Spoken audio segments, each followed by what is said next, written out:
ચોથું પદ આત્મા ભોગતા છે.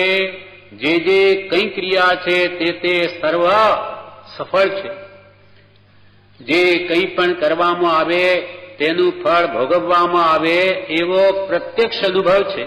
વિષ ખાવાથી વિષનું ફળ, સાકર ખાવાથી સાકરનું ફળ, અગ્નિ સ્પર્શથી તે અગ્નિ સ્પર્શનું ફળ, હિમને સ્પર્શ કરવાથી હિમ સ્પર્શનું જેમ ફળ થયા વિના રહેતું નથી તેમ કષાયાદી કે અકષાયાદી જે કંઈ પણ પરિણામે આત્મા પ્રવર્તે તેનું ફળ પણ થવા યોગ્ય છે અને તે થાય છે તે ક્રિયાનો આત્મા કરતા હોવાથી ભોગતા છે. હવે ચોથું પદ કૃપાલુ કે છે આપણો આત્મા છે તે કર્મના ફળનો ભોગતા છે. શું ભોગવે? તો કે વિભાવ અવસ્થામાં કર્મના ફળ ભોગવે. કર્મના ફળ શું છે? શાતા સાતા. શુભ અશુભ કર્મ છે. શુભ કર્મ નું ફળ શાતા અને અશુભ કર્મનું ફળ અશાતા છે.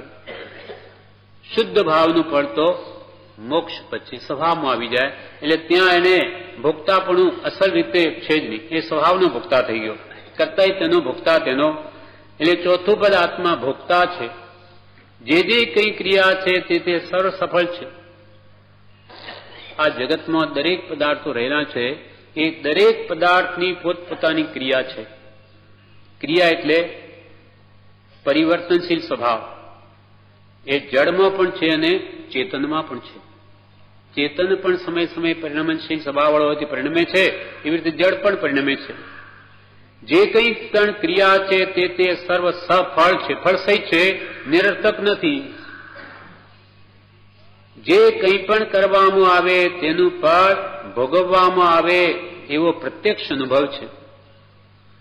જે કંઈ પણ આપણે ક્રિયા કરીએ તેનું ફળ પણ ભોગવવામાં અવશ્ય આવે એવો આપણે પ્રત્યક્ષ અનુભવ છે.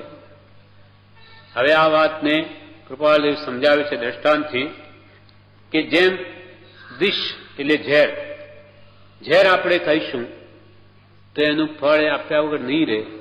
માનો કે એને ઝેરને આપણે અમૃત માનીને ખાઈએ તો પણ નહીં, એ તો મારે જ. કેમ કે ઝેરનો સ્વભાવ એ મૃત્યુ કરાવે જ. આપણે એને ઝેર શું અમૃત માનો ગમે તે માનો એ મારે જ.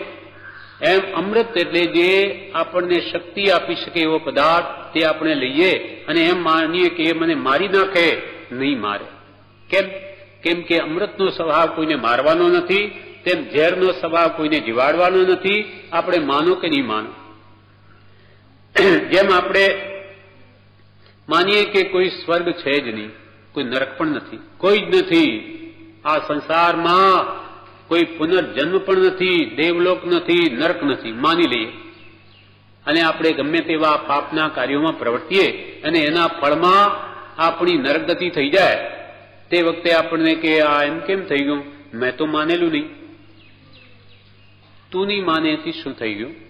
જે પદાર્થો જેમ છે તેમ જ રહેશે. જેમ કે આપણે કોઈએ વિદેશ જોયું નથી, અમેરિકા, લંડન વગેરે, અને એમ કહી દઈએ કે આ કંઈ છે જ નહીં દેશો. ક્યાં છે? એ ક્યાં અમેરિકા, લંડન, કેટલા બધા દેશ? કંઈ જ નથી, આ ભારત જ છે. કેમ કે આપણે જોયું નથી. જેમ આપણે એમ કહી દેવાથી કહીએ અમેરિકા, લંડન વગેરે દેશો મટી જવાના નથી, એ તો જેમ છે એમ જ રહેશે. તેમ કોઈ દેવલોક નથી, સ્વર્ગ નથી, પાપ પુણ્યના કંઈ ફળ નથી. એમ માનીને પાપમાં પ્રવર્તે પણ એનું ફળ તો આવે જ. ઝેરને અમૃત માનીને પીએ તો પણ એ તો મરે જ. માટે જ્ઞાનીઓ કહ્યું કે ઝેરના અખતરા હોય નહીં. આટલું કઈ ઝેર આવે સુસાઇડ કે કહ્યું કે જીભ મૂકે માણસ તરત મરી જાય.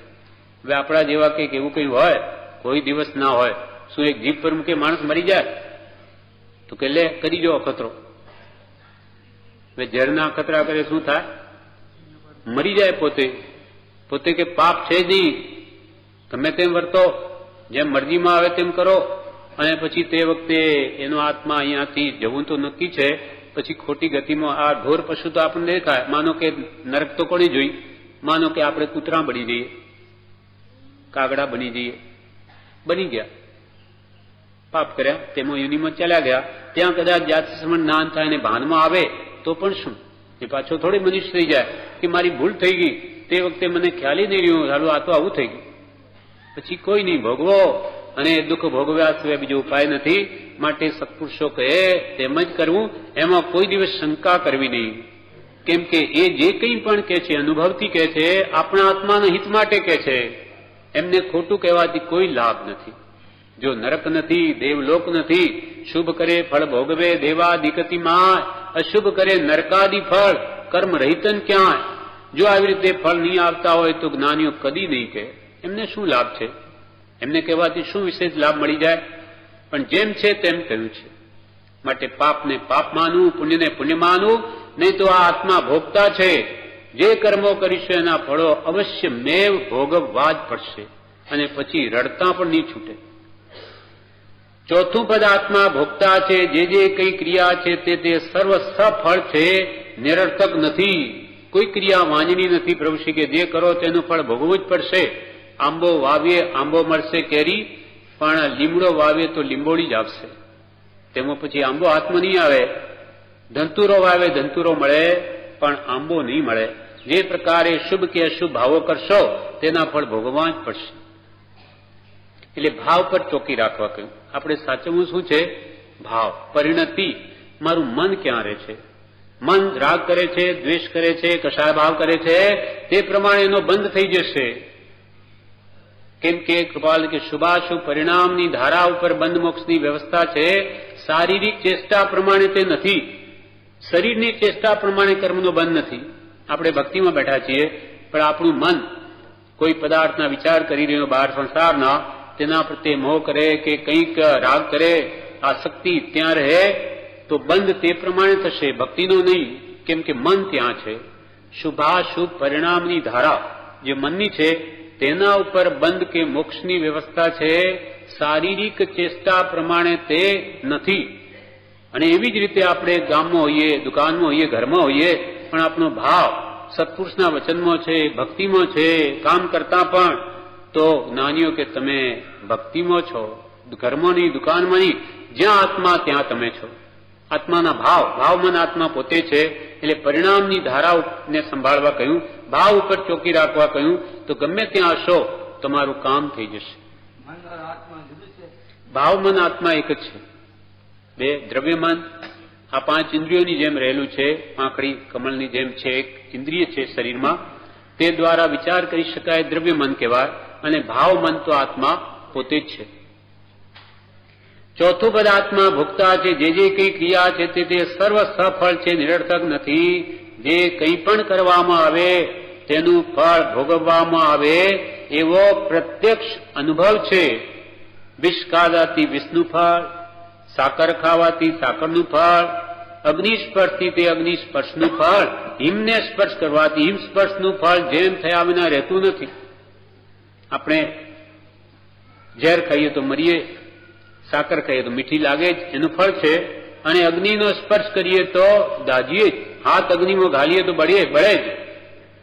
અને હિમ એટલે ઠંડુ બરફ, એને આપણે સ્પર્શ કરીએ તો થીજી જઈએ, એકદમ ઠંડુ લાગે જ. કેમ કે એ દ્રવ્યનો સ્વભાવ છે, તે ફળ આપ્યા વિના રહે જ નહીં.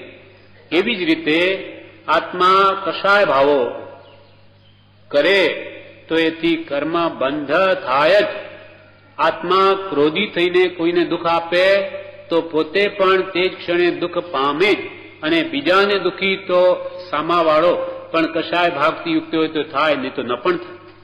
આપણે કોઈ પણ ક્રોધ આવ્યો, આપણે એકદમ લાલચોળ થઈને એને દુઃખી કરવા માંગીએ તે વખતે, પણ સામો વ્યક્તિ જો ક્ષમાદિ ભાવવાળો છે તો એને તો કંઈ અસર નહીં થાય. એ ભલે ને કે, અથવા આપણે ક્રોધથી ધમધમતા હોઈએ અને સામો વ્યક્તિ એમ બોલે કે ભાઈ શાંતિ રાખો, શું છે કહો, શાંતિથી કહો, નહીં તો તમે એવા છો, શાંતિ રાખો, શું કહેવું છે, તો એને તો દુઃખ થતું જ નથી. એને કરવું છે છતાં, અને પોતે બળી રહ્યો છે. એટલે ક્રોધ કશાય એ ભાવો પોતાને જ પહેલા બાળે, સામો તો બળે કે ન પણ બળે. એમ અહીંયા કે છે, પણ એ ક્રોધ કશાયને સમાવી શકાય છે. સામાવાળે સમાવી લીધો સત્પુરુષના બોધથી, કંઈ એ નથી બોલ્યો સામો, તો એને એવું દુઃખ થતું નથી. એટલે ક્રોધ કશાય ઘટાડી શકાય છે, એ તો દરેકને અનુભવ છે. એટલે અહીંયા કહ્યું, હિમને સ્પર્શ કરવાથી હિમ સ્પર્શનું જેમ ફળ થયા વિના રહેતું નથી, તેમ કશાયાદિ કે અકશાયાદિ જે કંઈ પણ પરિણામે આત્મા પ્રવર્તે તેનું ફળ પણ થવા યોગ્ય જ છે, અને તે થાય છે તે ક્રિયાનો આત્મા કરતા હોવાથી ભોગતા છે. એટલે કે આ બધા દ્રષ્ટાંતો આપ્યા. અગ્નિમાં હાથ ગાળશો બળશો જ, અથવા સાકર ખાશો તો ગળી લાગશે જ, ઝેર પીશો તો મરશો જ, ઠંડા બરફમાં હાથ ઘાલશો તો ઠંડુ લાગશે જ. તેમ તમે કશાય ભાવો કરશો તો એનું પણ ફળ તમને મળશે. અને અકશાય ભાવ એટલે ક્ષમા આદિ શાંત ભાવોમાં રહેશો તો એ શાંતિનું ફળ પણ તમને મળશે જ. એ આપણને દરેકને અનુભવ છે. ક્ષમા, આર્દવ, માર્જવાદી જે કશાય ભાવોના વિપરીત ગુણ છે, સરળતા, વિનય, સંતોષ વગેરે, એનું જો આરાધન કરીએ તો શાંતિ પણ પામીએ છીએ, અને કશાય માન, માયા કે લોભની ભાવનાઓ કરીએ તો દુઃખી પણ થઈએ છીએ. આ પ્રત્યક્ષ દરેકને અનુભવ છે.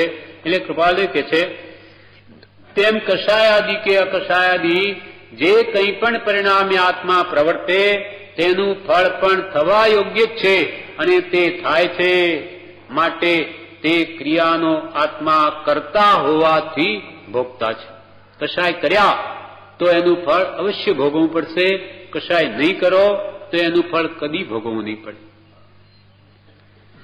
જેમ કે એક દ્રષ્ટાંત છે, વિષ ખાધાથી વિષનું ફળ. વિષ ખાઈએ અર્થાત અશુભ કામો કરીએ એનું ફળ ભોગવવું જ પડે. એના પર કૃપાલદેવ પણ મદન રેખાનો અધિકાર કહ્યો છે વચનામૃતમાં. એ મદન રેખા સતી હતી, એનો ધણી યુગબાહુ હતો, એનો ભાઈ મણિરથ હતો. મણિરથની દ્રષ્ટિ મદન રેખા પર બગડી. એટલે એને લઈને કે આ જ્યાં સુધી આ મારો ભાઈ યુગબાહુ જીવતો છે ત્યાં સુધી એ મારા હાથમાં નહીં આવે. એટલે એક બારે બગીચામાં બેઠા હતા, એટલે પોતે જઈ અને જેવો અહીંયાથી નીકળ્યો તેવો એણે ઘા કર્યો, તરવાળનો મારી નાખ્યો. એટલે મરતા મરતા એને ભાવ વગડે છે ભાઈ ઉપર. તે વખતે મદન રેખા કે છે, સતી છે, કે હવે તમે સંભાવ રાખજો. જો બનવા કાળ બની ગયો છે, તમારા ભાઈએ આ કર્યું છે એમ માનો નહીં, તમારા કર્મને લઈને થયું છે, માટે ભાઈ પ્રત્યે તમે કિંચિત દ્વેષ કરશો નહીં, અને મારા પ્રત્યે કિંચિત રાગ કરશો નહીં. પોતે સતી છે, હું તમારી સ્ત્રી છું, પણ મારા પ્રત્યે તમે રાગ રાખશો નહીં, અને તમારા ભાઈએ તમને મારી નાખ્યા એના પ્રત્યે પણ દ્વેષ કરશો નહીં. સંભાવમાં આવી જાઓ. સંભાવે જ આત્માનું ઘર છે. રાગદ્વેષ કરશો માં, અને ભગવાનનું સ્મરણ કરો. સ્મરણ મંત્ર એને આપતા એમાં એનો ઉપયોગ લીન કરાવી દીધો, અને તે વખતે એને સમાધિ મરણ થઈ ગયું. સંભાવનું ફળ મળ્યું. નહીં તો એમને જો દ્વેષ ભાવ રહ્યો તો મરીને નરગતિમાં જાત. પણ લેસ્યા ફેરવી દીધી, નિમિત્ત મળી ગયું.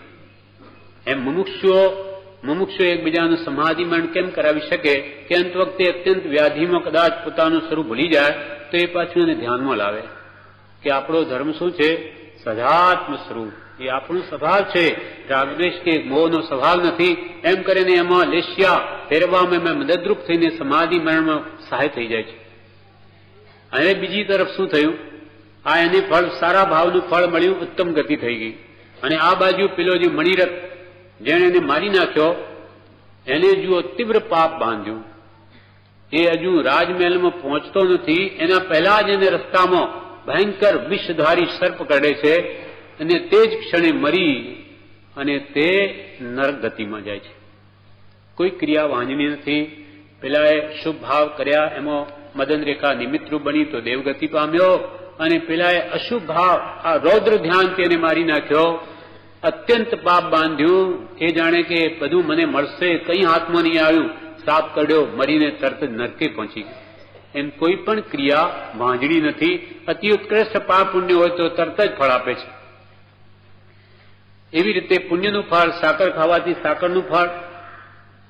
એક મૂળ દેવ હતો, રાજપુત્ર હતો, પણ વ્યસની હતો. એટલે પિતાએ એને ઘરમાંથી બહાર કાઢીને, જા ચાલ્યો જા, તારું કામ નથી, તું રાજને યોગ્ય નથી રાજ્યને. નીકળી ગયો. પણ એવા ભાવો કંઈ સદા ટકતા નથી. એટલે એને કોઈ સત્પુરુષ મળે છે, ત્યાંથી બુદ્ધિ પણ સુધરે છે અમુક. અને એકવાર એ ત્યાંથી પહેલા તો ચાલતા ચાલતા 3 દિવસ થઈ ગયા અને કંઈ ખાવાનું મળ્યું નહીં. રસ્તો જેવો હતો. 3 દિવસ પછી એક ગામ આવ્યું, ત્યાં અંદરમોજીને ભોજન લઈ આવ્યો. હવે જેવો ભોજન લઈ આવ્યો કે તે વખતે એને આત્મજ્ઞાની 1 મહિનાના ઉપવાસથી માંસ ખમણ કરેલો છે જેને, એવા મહાત્મા મળી ગયા. પૂર્વનું કંઈક પુણ્ય કરેલું હશે એટલે રાજાનો પુત્ર થયો, એટલે સંસ્કારો ફરી જાગૃત થઈ ગયા. અને 3 દિવસના ઉપવાસ છે એટલે કંઈ ખાવાનું મળ્યું નથી, છતાં એને મુનિ મહાત્માને જોઈને એવો ભાવ ઉપજી ગયો કે આહા, આવા મહાત્મા મને જોગ મળી ગયો. એટલે જે ભોજન લાવ્યો એટલે મુનિને પ્રેમ ભાવથી ભોજન કરાવી દીધું, આહાર કરાવી, આહાર પાણી આપી દીધા. એટલે એને તો પોતાનું કામ કરી નાખ્યું. પછી પોતે ભોજન કર્યું, સુઈ ગયો ત્યાં. એટલામાં તો છે કે તરત જ ફળ પાછો રાજા બની ગયો. એમ આ પુણ્ય કે પાપના બધા ફળ છે, પણ આપણો ધ્યેય મોક્ષનો છે. આ બધું ક્ષણિક છે. રાજા થયો એ પણ થોડા સમય માટે, પેલો દેવ થયો યુગભાવ એ પણ અલ્પ સમય માટે, પણ હવે તો સર્વકાળ માટે સર્વ દુઃખોથી છૂટવું છે. ને તેનું કારણ છે મુક્તિ એટલે મોક્ષ. તે શુભાશુભ છેદતા ઉપજે મોક્ષ ભાવ. પણ પહેલા તો અશુભમાંથી કે શુભમાં આવો તો જ શુદ્ધ ભાવમાં જવાશે. અહીંયા અર્થમાં બ્રહ્મચારી કહે છે, ચોથું પદ આત્મા ભોગતા છે. બધા પદાર્થને અર્થક્રિયા હોય છે, બધા પદાર્થને. કે ભાઈ આત્મા તો પરિણમન કરે ભાવો વડે, પણ આ જડ પદાર્થોમાં શું અર્થક્રિયા, એમાં શું છે? તો કે એમાંય છે. જેમ કે એક મકાન આપણે બાંધ્યું, એ સમય સમય જીર્ણ થઈ રહ્યું છે. એક સમય એવો આવશે 100, 200, 500 વર્ષે એ જીર્ણ થઈને પડી જશે, જમીન દોષ થઈ જશે. તે વખતે એમ કેમ બન્યું? તો કે એની પરિણમન રૂપ ક્રિયા સમય સમય થઈ રહી હતી, અને એ સમય પૂરો થયો એટલે એ વસ્તુ પડી ગઈ. સડન પડન વિધ્વંસન પૂતગલનો સ્વભાવ, એટલે એ જડ એવા મકાનમાં પણ એ ક્રિયા થઈ અને જીર્ણ થઈને પડી ગઈ. એવી જ ક્રિયા જેમ કે કપડું છે, એ પણ સમય સમય જીર્ણ થયું છે. આપણે વાપરીએ છીએ તો જ જીર્ણ થાય એવું નથી. ઘરમાં પડ્યું હોય તોય જીર્ણ થાય, પેટીમાં પડ્યું હોય એ પણ સમય સમયે જૂનું થાય છે. એવી રીતે જૂનામાં જૂનું કપડું 100 વર્ષ રાખી મૂક્યું હોય, પછી કાઢો 50 વર્ષના આપણે જોયા છે જીર્ણ થઈ જાય છે, ફાટી જાય. વાપર્યું નથી કેમ ફાટી ગયું? તો કે સમય સમયે એમાં પરિણમન રૂપ ક્રિયા થઈ જ રહી હતી, જૂનું થઈ જ રહ્યું હતું, એનો કાળ પૂરો થયો, ફાટી ગયું. એમ અહીંયા કે છે બધા પદાર્થને અર્થ ક્રિયા હોય છે, તેનું ફળ પણ આવે છે. ફળ આવ્યું કે ફાટી ગયું કપડું, મકાન પડી ગયું, એનું ફળ આવ્યું. પરંતુ તે ફળથી સુખ દુઃખ અનુભવવાની શક્તિ તે તો એક આત્મામાં જ છે. માટે તે આત્મા કર્મનો ભોગતા છે. જેમ કે મકાન પડી ગયું, એથી એને કોઈ સુખ દુઃખ નથી, પડી ગયું. પણ આત્મા તો સુખ દુઃખનો વેદન વાળો છે, એટલે એને તો આ કર્મો કરે ને એના ફળો એને દુઃખ આપે છે, કાં શાતાનું સુખ આપે. માટે જીવ છે તે આ કર્મનો કરતા જેમ છે, માટે ભોગતા પણ છે. એ પરિણમન તો એમાંય થયું જડમાં, પણ એને કોઈ ભોગવવા પણ કઈ નથી. એ તો જડ છે, એને શું ફાટી ગયું, ફાટી ગઈ, એને થોડું દુઃખ થવાનું હતું. પણ અહીંયા તો જે કર્મો પાપ બાંધ્યા એના ફળ જીવને દુઃખરૂપ ભોગવવા પડે. માટે અહીંયા કે છે પરંતુ તે ફળથી સુખ દુઃખ અનુભવવાની શક્તિ એક આત્મામાં જ છે. સુખ દુઃખ શુભાશુભ પરિણામના ફળમાં શાતા અશાતા, જેને આપણે સુખ દુઃખ કહીએ છીએ, એ ભોગવવાનું, એ અનુભવવાની શક્તિ. પરંતુ તે ફળથી, તે કર્મના ફળથી સુખ દુઃખ અનુભવવાની શક્તિ એક આત્મામાં જ છે. તેથી તે ભોગતા છે. તે કર્મનું ફળ એને ભોગવવું પડે છે, વેઠવું પડે છે. માટે તે તેનો ભોગતા છે. વિષ, અમૃત, અગ્નિ, હિમ વગેરેમાં જે વિશિષ્ટ ગુણો છે તેનો સંબંધ થતા આત્મા તે ગુણોને અનુભવવાનું ફળ પામે છે. વિષ ઝેર મરે, અમૃત શરીરને પુષ્ટિ આપે, અગ્નિ બાળે, હિમ ઠંડક આપે, વગેરે જે વિશિષ્ટ ગુણો તે પદાર્થોમાં છે, તેમ આત્મા તે ગુણોને અનુભવવા રૂપ ફળ પામે છે. લો ચુંબકથી, આ બ્રહ્મચારી એનો અર્થ કરે છે નિત્ય નિમાજી પાઠમાં. લો ચુંબકથી જેમ સોય આકર્ષાઈને આવે છે, તેમ તીવ્ર કે મંદ કષાય સહિત આત્મા પરિણમે તો તેઓ કર્મબંધ થાય છે, અને કષાય રહિતપણે પરિણમે તો કર્મ બંધાતા નથી. લો ચુંબક સોય પાસે ખેંચી લે છે. લો ચુંબકથી જેમ સોય આકર્ષાઈને આવે છે, તેમ તીવ્ર કે મંદ, તીવ્ર કષાય કરીએ કે મંદ કષાય કરીએ તો આત્મા કર્મ બાંધે છે, અને કષાય ન કરે તો નહીં બાંધે. તેમ તીવ્ર કે મંદ કષાય સહિત આત્મા પરિણમે તો તેઓ કર્મબંધ થાય છે, એની સ્થિતિને અનુભાગ પડે છે. અને જો કર્મ બાંધ અને કષાય રહિતપણે પરિણમે તો કર્મ બંધાતા નથી. તીર્થંકર ભગવાન એ કર્મ નથી બાંધતા. એમને જો કે મન વચન કાયા છે, એટલે કાયા જ્યાં સુધી યોગ છે ત્યાં સુધી આશ્રવ તો છે જ. એમને પણ શરીર હાલે, કર્મ આવે, પણ કશાય ભાવ નથી. મોહની કર્મ સાવ નષ્ટ પામી ગયું, એટલે એમને કશાય ભાવ નહીં હોવાથી એ કર્મો બંધાતા નથી. એમનો બંધ કેવો? એક સમય પૂરતો. એક સમયમાં કર્મ આવ્યા, બીજે સમય ભોગવાઈ ગયા, ત્રીજે સમય ખરી ગયા.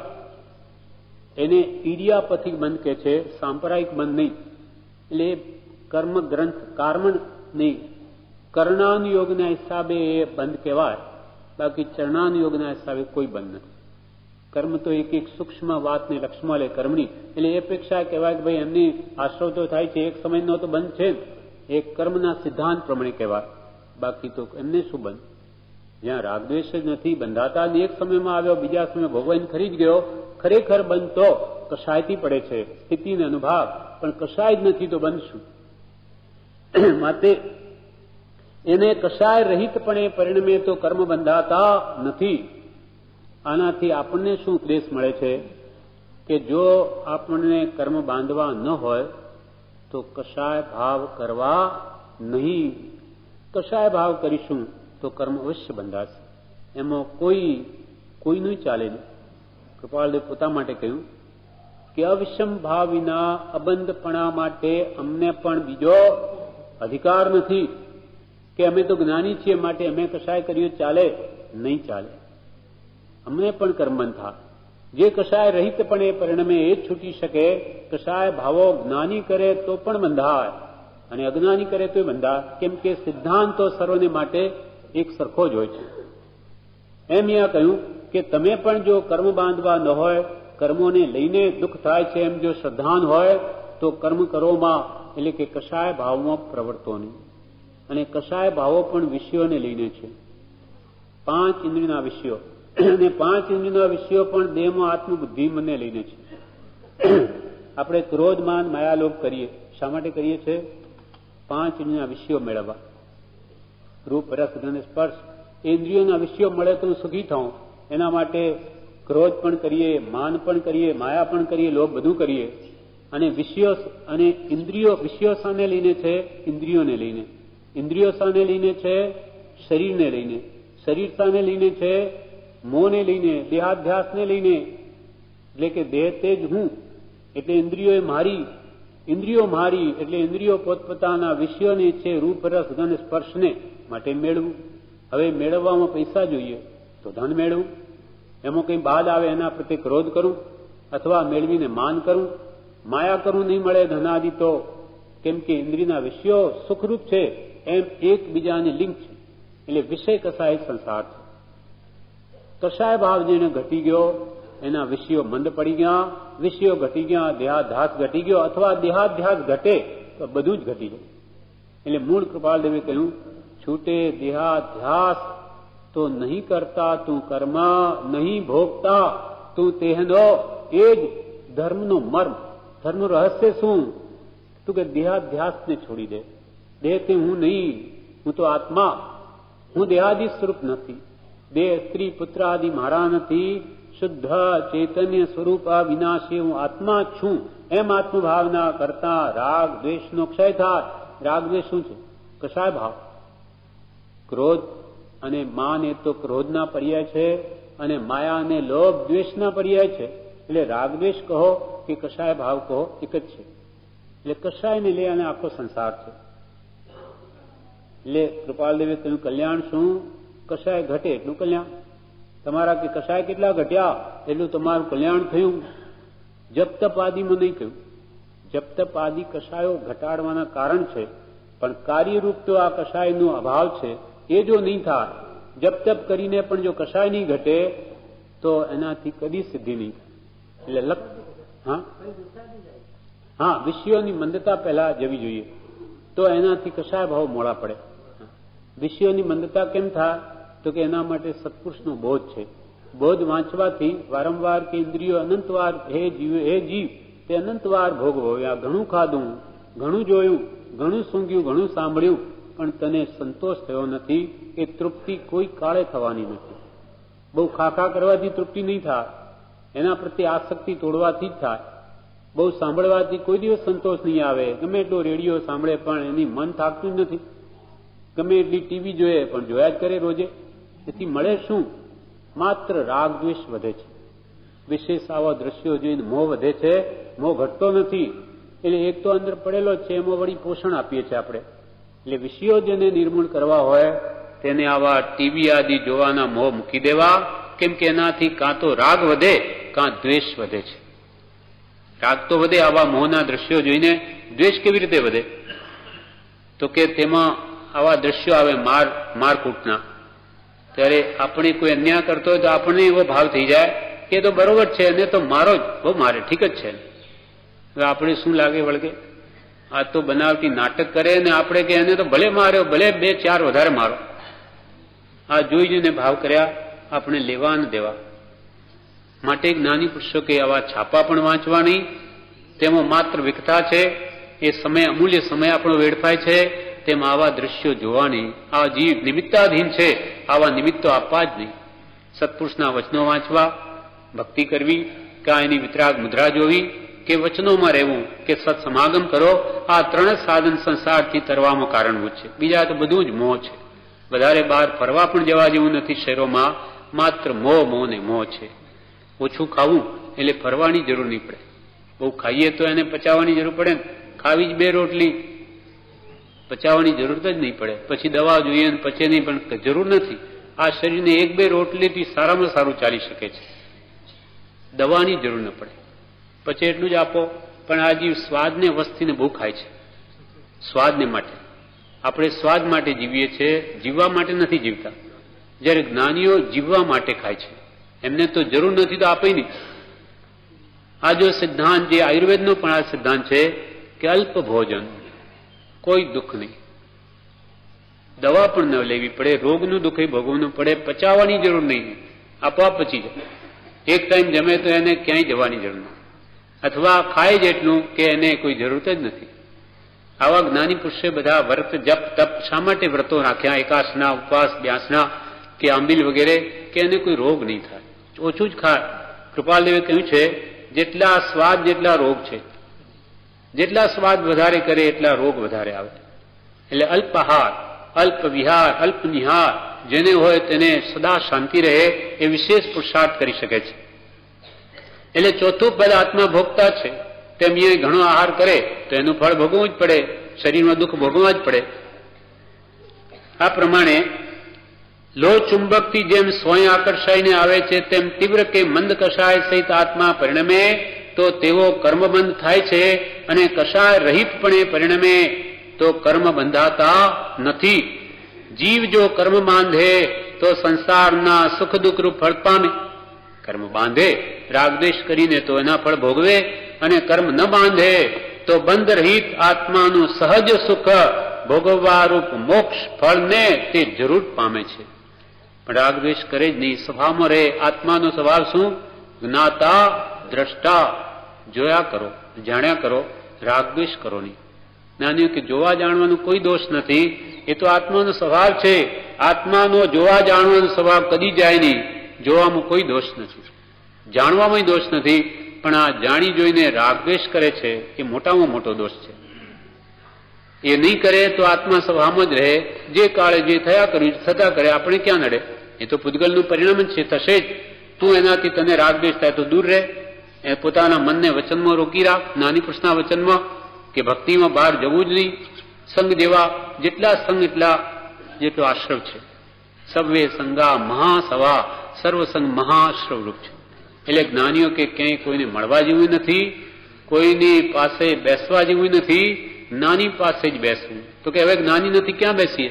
આ છે ને, આ બધા જ્ઞાનીઓ જ છે. જેમ જ્ઞાની પુરુષો બોલતા હતા એ જ આમો છે. અક્ષર દેહ એની પાસે બેઠો એ જ આસ્વાદ આવે, એ જ મજા આનંદ આવે કે હા ભગવાન કેવી વાત કરે છે. એથી વધારે શું જોઈએ આપણે? એના કરતો વિશેષ બળવાન સંગ કોનો મળશે? કોઈનો નહીં મળે. સત્પુરુષોનો સમાગમ સર્વોત્કૃષ્ટ છે. એ આપણે મળી ગયું એમાં કોઈ ફેરફાર નથી. મૂળ વચનો છે. ભગવાન હાજર હતા જ્યારે જે કહેતા હતા એ જ આમો છે. એટલે સર્વોત્કૃષ્ટ સત્સમાગમ છે. એટલે જ્યાં સત્પુરુષ નથી, એટલે કૃપાલે પોતે આત્મસિદ્ધિમાં કહી દીધું, આત્મા દી અસ્તિત્વના જે નિરૂપક શાસ્ત્ર પ્રત્યક્ષ સદગુરુ યોગ નહીં, ત્યાં આધાર સુપાત્ર. સુપાત્ર જીવને આ શાસ્ત્રો પરમ આધાર છે. જ્યાં સત્પુરુષની હાજરી નથી તો શું કરવું આપણે? તો કે સુપાત્ર જીવને ત્યાં આધાર સુપાત્ર. આત્માદિ અસ્તિત્વના, આત્માને આદિ અસ્તિત્વ એટલે આત્મા છે, નિત્ય છે વગેરે અસ્તિત્વના જે નિરૂપક શાસ્ત્ર નિરૂપણ કરનારા શાસ્ત્રો પ્રત્યક્ષ સદગુરુ યોગ નહીં, ત્યાં આધાર સુપાત્ર. સુપાત્ર જીવને આ શાસ્ત્રો આધારરૂપ છે. એટલે એકાંતમાં આપણે જ્યાં ઘરમાં હોઈએ જ્યાં હોઈએ સત્પુરુષના વચનો વાંચ્યા જ કરવા. આખો દાડો સવારે એક જ કામ કરવાથી કાં ભક્તિમાં તન્મય રહેવું, હાલતા ચાલતા મંત્રમાં રહેવું. એટલે કર્મ આવે ક્યાંથી? ખોટા ભાવો જ નહીં આવે તો કર્મ બંધાય ક્યાંથી? શુભ બંધ તો હમણાં થશે જ, પણ એ શુભ બંધ શુદ્ધના લક્ષ્ય હોવાથી કાળે કરીને શુદ્ધ ભાવનું કારણ થશે. એટલે કશાય રહિતપણે પરિણમે તો કર્મ બંધાતા નથી. પણ જો જે કર્મ બાંધે તો સંસારના સુખ દુઃખ રૂપ ફળને જરૂર પામે, અને કર્મ ન બાંધે તો બંધ રહિત આત્માનું સહજ સુખ ભોગવવા રૂપ એને મોક્ષ જરૂર પામે છે. પરમાર્થી એટલે શુદ્ધ નિશ્ચયથી સ્વભાવ પરિણતિએ આત્મા નિજ સ્વરૂપનો ભોગતા છે, અને અનુપચરિત વ્યવહારથી તે દ્રવ્ય કર્મના ફળનો ભોગતા છે. છેલ્લા એના અર્થમાં બ્રહ્મચારી એમ કહ્યું કે પરમાર્થી એટલે શુદ્ધ નિશ્ચય નહીંથી જોઈએ સ્વભાવે તો આત્મા નિજ સ્વરૂપનો જ ભોગતા છે. જ્યારે આત્મા સ્વસ્વભાવમાં આવશે ત્યારે પોતાના અનંત સુખનો ભોગતા છે. શુદ્ધ સ્વભાવમાં આવ્યા પછી શું ભોગવે? શરીર જ નથી તો શું ભોગવે? તો કે આત્મામાં અનંત સુખ રહેલું છે. આપણે પણ કોઈ એવી સારી વાત યાદ આવી જાય જે આપણે ગમતી હોય ત્યારે મનમાં જ એક આનંદની લહેરી આવે છે. હા આવું છે, આ એક પ્રકારનું સુખ અનુભવાય છે. એવું જ્યાં કશાય નથી, રાગ નથી, મોહ નથી, તે આત્માની અંદર જે અનંત આનંદની લહેરી આવે છે તેને ભોગવે છે. અનંત સુખ રહેલું છે. એનો આપણને શાંતિનો કિંચિત અનુભવ છે તોય સુખ અનુભવીએ છે. કોઈ પણ પ્રકારનું ટેન્શન ન હોય, ચિંતા ન હોય, કંઈ કરવા પણ નહીં હોય તો આપણને શાંતિ અનુભવાય કે ભાઈ આપણા ઉપર કોઈ બોજો નથી, આપણે કંઈ લેવા દેવા નથી. તો એવું જેને કંઈ પણ કરવા પણ નથી, અનંતાંશ પણ રાગનો અંશ નથી, દ્વેષનો અંશ નથી, એનો જે આત્માનો અનંત આનંદ છે એ સિદ્ધ ભગવંતો ભોગવે છે. એ સ્વભાવમાં જે આત્મા આવી ગયો ત્યાં અનંત સુખ છે, અને વિભાવમાં અનંત દુઃખ છે. સંકલ્પ વિકલ્પ એ દુઃખ છે. આપણે કેટલા સંકલ્પ વિકલ્પ ચાલે, હવે આ કરવું છે, હવે ફલાણું કરવું છે, એ બધું જ દુઃખ છે. એમાં અશુભ વિકલ્પો છે એ તો અત્યંત દુઃખના કારણ, અને શુભ વિકલ્પો એ પણ દુઃખનું કારણ છે. માનો કે ભક્તિ કરવી, આ કરવી પડે છે, પણ અશુભથી છૂટવા માટે અશુભમાંથી શુભ સારું છે. પણ એમાંય ભક્તિ કરવી, મંત્ર જપવો એ પણ કામ તો છે ને, એ કરવું પડે. એના કરતો કંઈ નહીં કરવું પડતું, સુઈ રહેવું હોય તો ગમે છે. તો મોક્ષરૂપ અવસ્થા એવી છે કે જ્યાં કંઈ જ કરવા પણ નથી, અને અનંત સુખ જ્યાં સર્વકાળને માટે વેદન થાય છે. એવું આપણને કહે છે કે આત્મા જો સ્વભાવમાં આવી ગયો તો ત્યાં અનંત સુખનો ભોગતા છે, અને અનુપચરિત વ્યવહારથી તે દ્રવ્ય કર્મના ફળનો ભોગતા છે. પણ આત્મા જ્યારે કર્મના નિકટ સંબંધ વ્યવહારથી કર્મ બાંધે છે માટે કર્મના ફળનો ભોગતા છે. આપણે અજ્ઞાનવશ રાગદ્વેષ કરી લઈએ છીએ તો એના ફળ ભોગવીએ છીએ. સંસારનો રાગ કર્યો ત્યારે સંસાર માંડ્યો એટલે કુટુંબ વધ્યું, કુટુંબ વધ્યું ધંધો વધ્યો, વ્યવહાર વધ્યો, છોકરાઓ એનો સગાવાલા વધ્યા, કેટલું બધું લાંબુ પહોળું થયું. ચિંતા, શોક, વિકલ્પોનો પાર નથી, મળતા સુધી એનો અંત નથી. પણ આ કેમ છે તો કે કર્મ બાંધ્યા અનુપચરિત વ્યવહારથી તે આત્મા દ્રવ્ય કર્મના ફળનો ભોગતા છે. રાગદ્વેષ કર્યા માટે એના ફળ ભોગવવા પડે છે. એ નહીં કરીએ તો કર્મ નહીં બંધાય. તીર્થંકરો કેવડીઓ કર્મ કરતા નથી. કર્મ એટલે શું? ભાવો, કામ. જે ભાવોથી કામ કર્યા રાગદ્વેષના, કે બીજા કામો ભાવથી આપણે વસ્તુમાં રાગદ્વેષ કર્યો, એ કર્મ છે. એ ભાવ કર્મ એ દ્રવ્ય કર્મનું કારણ છે, અને દ્રવ્ય કર્મથી ભાવ કર્મ થાય છે. રાગદ્વેષ એ ભાવ કર્મ ત્રણ પ્રકારના છે: ભાવ કર્મ, દ્રવ્ય કર્મ અને નો કર્મ. ભાવ કર્મ રાગદ્વેષ છે. રાગદ્વેષ કર્યા તેથી જ્ઞાનાવણીય, દર્શનાવણીય આદિ 8 કર્મનો બંધ થાય છે. અને 8 કર્મનો બંધ થયા પછી અબાધા કાળ પૂરો થઈ જ્યારે કર્મ ઉદયમાં આવે ત્યારે શું આપે? ફળ આપે. કયું ફળ? તો કે આ શરીર ધારણ કરવું પડે, અથવા આ કુટુંબ ધનાદિનો સંયોગ થાય. આ બધો નોકર્મ રૂપ આ ફળ છે, કર્મનું ફળ છે. એટલે ભાવ કર્મથી દ્રવ્ય કર્મ અને દ્રવ્ય કર્મથી નો કર્મ રૂપ શરીર મળ્યું. એટલે વળી આવા નિમિત્તો મળ્યા એટલે ફરી રાગદ્વેષ થાય. ફરી રાગદ્વેષ કરી આ સારું છે ખોટું, એટલે ફરી દ્રવ્ય કર્મ, નાના વણાની કર્મ બાંધીએ, ફરી આનું ફળ, ફરી નો કર્મ આવે. આ મનાદિનું ચક્કર ચાલ્યા જ કરે છે. દ્રવ્ય કર્મથી ભાવ કર્મ, ભાવ કરતી નો કર્મથી ફરી ભાવ કર્મ, ભાવ કરતી ફરી દ્રવ્ય કર્મ, દ્રવ્ય કરતી નો કર્મ, ચાલ્યા જ કરે છે. હવે આ આત્મા, આ મારો આત્મા કર્મ કરે છે માટે ભોગતા છે. હવે મારે કર્મ કરવા જ નથી એવો જો દ્રઢ નિશ્ચય કરી લે અને આ કશાય ભાવોને ઘટાડે પુરુષાર્થ કરીને, તો એક સમય એવો આવે કે એ સર્વ કર્મથી રહિત થઈ શકે છે. કેમ કે કશાય ભાવો ઘટે છે માટે કે છે. એ વસ્તુ ઘટતી જ નહીં હોય તો એનું કોઈ કાળે રોકી ન શકે. એટલે મોક્ષ થવો, મોક્ષ કરવો હોય તો અનાદિની જે ઘટમાળ રાગદ્વેષની ચાલી આવે છે એને મૂકી દો. એટલે ચોથું પદ આત્મા ભોગતા છે. એના વિશે કૃપાલદેવે પત્રાંક 530 કહ્યું, અજ્ઞાન ભાવથી કરેલા કર્મ પ્રારંભ કાળે બીજરૂપ હોઈ વખતનો યોગ પામી ફળરૂપ વૃક્ષ પરિણામી પરિણમે છે. અર્થાત તે કર્મો આત્માને ભોગવવા પડે છે. અજ્ઞાન ભાવથી કરેલા, કૃપાલદેવ કહે છે, અજ્ઞાન ભાવ આપણે રાગદ્વેષ કરીએ તે શાના કારણે કરીએ? અજ્ઞાનના કારણે. અજ્ઞાન નહીં હોય તો કોઈ રાગદ્વેષ નહીં કરે, પણ આપણને આ રાગદ્વેષ મને બાંધી લે છે, એથી હું બંધાઈ જઉં છું એવું ભાન નથી. આજે પણ ભલે આપણે કહીએ રાગદ્વેષ ખોટા છે, પણ નથી જણાયું, કહેવા માત્ર છે. જો આ ઝેર રૂપ જણાયું તો રાગદ્વેષ કરે નહીં, પણ બીજો ઉપાય નથી. આવી રીતે ખોટા છે તો કોઈ દિવસ એને લક્ષ્યમાં આવે ખોટા છે, પણ હજુ સુધી એ વાત નથી બેઠી. માટે કહીએ છીએ કે આ આપણી બુદ્ધિ જ્ઞાનીઓ કે બાળકની બુદ્ધિ જેવી છે. બાળક જેમ બ્રહ્મચારીએ દ્રષ્ટાંત આપ્યું, બાળક સંડાસ કરે અને પછી એમાં હાથ હલાવ્યા કરે સંડાસમાં, ત્યારે માં કે છીછી છીછી છીછી, તે પેલો બાળકે કે છીછી છીછી, પણ હાથ તો પાછા તેમ જ ઘાલે. ત્યારે જ્ઞાની પુરુષો આપણને કે છે તમારી બુદ્ધિ બાળક જેવી છે. તમે કહો રાગદ્વેષ ખોટા, કસાય ભાવો ખોટા, પણ આખો દિવસ પ્રવર્તો તેમાં જ બાળક જેવું જ થયું. એટલે શા માટે એમ કરીએ છીએ? હજુ એ વાત સમજાઈ નથી આપણે. પણ એનો ઉપાય શું? ઉપાય આ જ છે, ખોટા જ છે. ભગવાન તે કહ્યું ખોટું જ છે, મને બાંધી દેશે કર્મથી તો કોઈક વાર એનો દર્શનમાં મંદ પડશે, મિથ્યાત્વ, એને વાત બેસી જશે. ભૂલ થાય છે મારી, હું રોજે ખોટા કરું, મેં અસર તો થઈ નહીં. 14 વર્ષ સુધી આનંદ શ્રાવ કે ભગવાન મહાવીરનો ઉપદેશ સાંભળ્યો. એક દિવસે એવો વિચાર આવ્યો કે મેં 14 વર્ષ કાઢી નાખ્યા ભગવાનનો ઉપદેશ. રાગદ્વેષ ખોટા, પણ કોઈ દિવસ મેં છોડ્યા તો નહીં. ભૂલ થાય છે. બસ હવે રાગદ્વેષના નિમિત્તો જ કાઢી મૂકું એમ કરીને એને શું કર્યું? બધું જે કંઈ પણ પોતાનું હતું કમાવેલું, આ ગોકુળો 10,000 ગાયોના ગોકુળો કેટલા બધા, બધું જ આપી દીધું પુત્રને. હવે આજથી હું છૂટો, એમાં મારે કંઈ લેવા દેવા નહીં. સમાજ વળી આવીને પૂછે એટલે સમાજના બધા લોકોને બોલાવી જમણ આપી. હવે આજથી આ હું બધું મારા પુત્રને સોંપું છું કારોબાર. હવે મને કોઈ દિવસ પૂછશો નહીં, જે કંઈ પણ પુત્ર જાણે. એમ થઈને બધું છૂટું થઈ અને નિવૃત્તિ આરંભ પરિગ્રહથી અપાશ્રમમાં જઈને બેસી ગયા.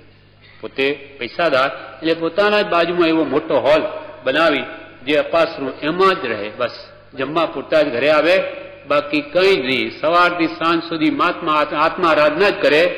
આપણે અહીંયા આવું સ્થાન આપણા માટે આપી દીધું તો એને એટલી બધી નિર્મળતા થઈ કે અવધિ જ્ઞાન પ્રગટી ગયું. શ્રાવક હોવા છતાં આત્મા નિર્મળ થયો એટલે આ થયું.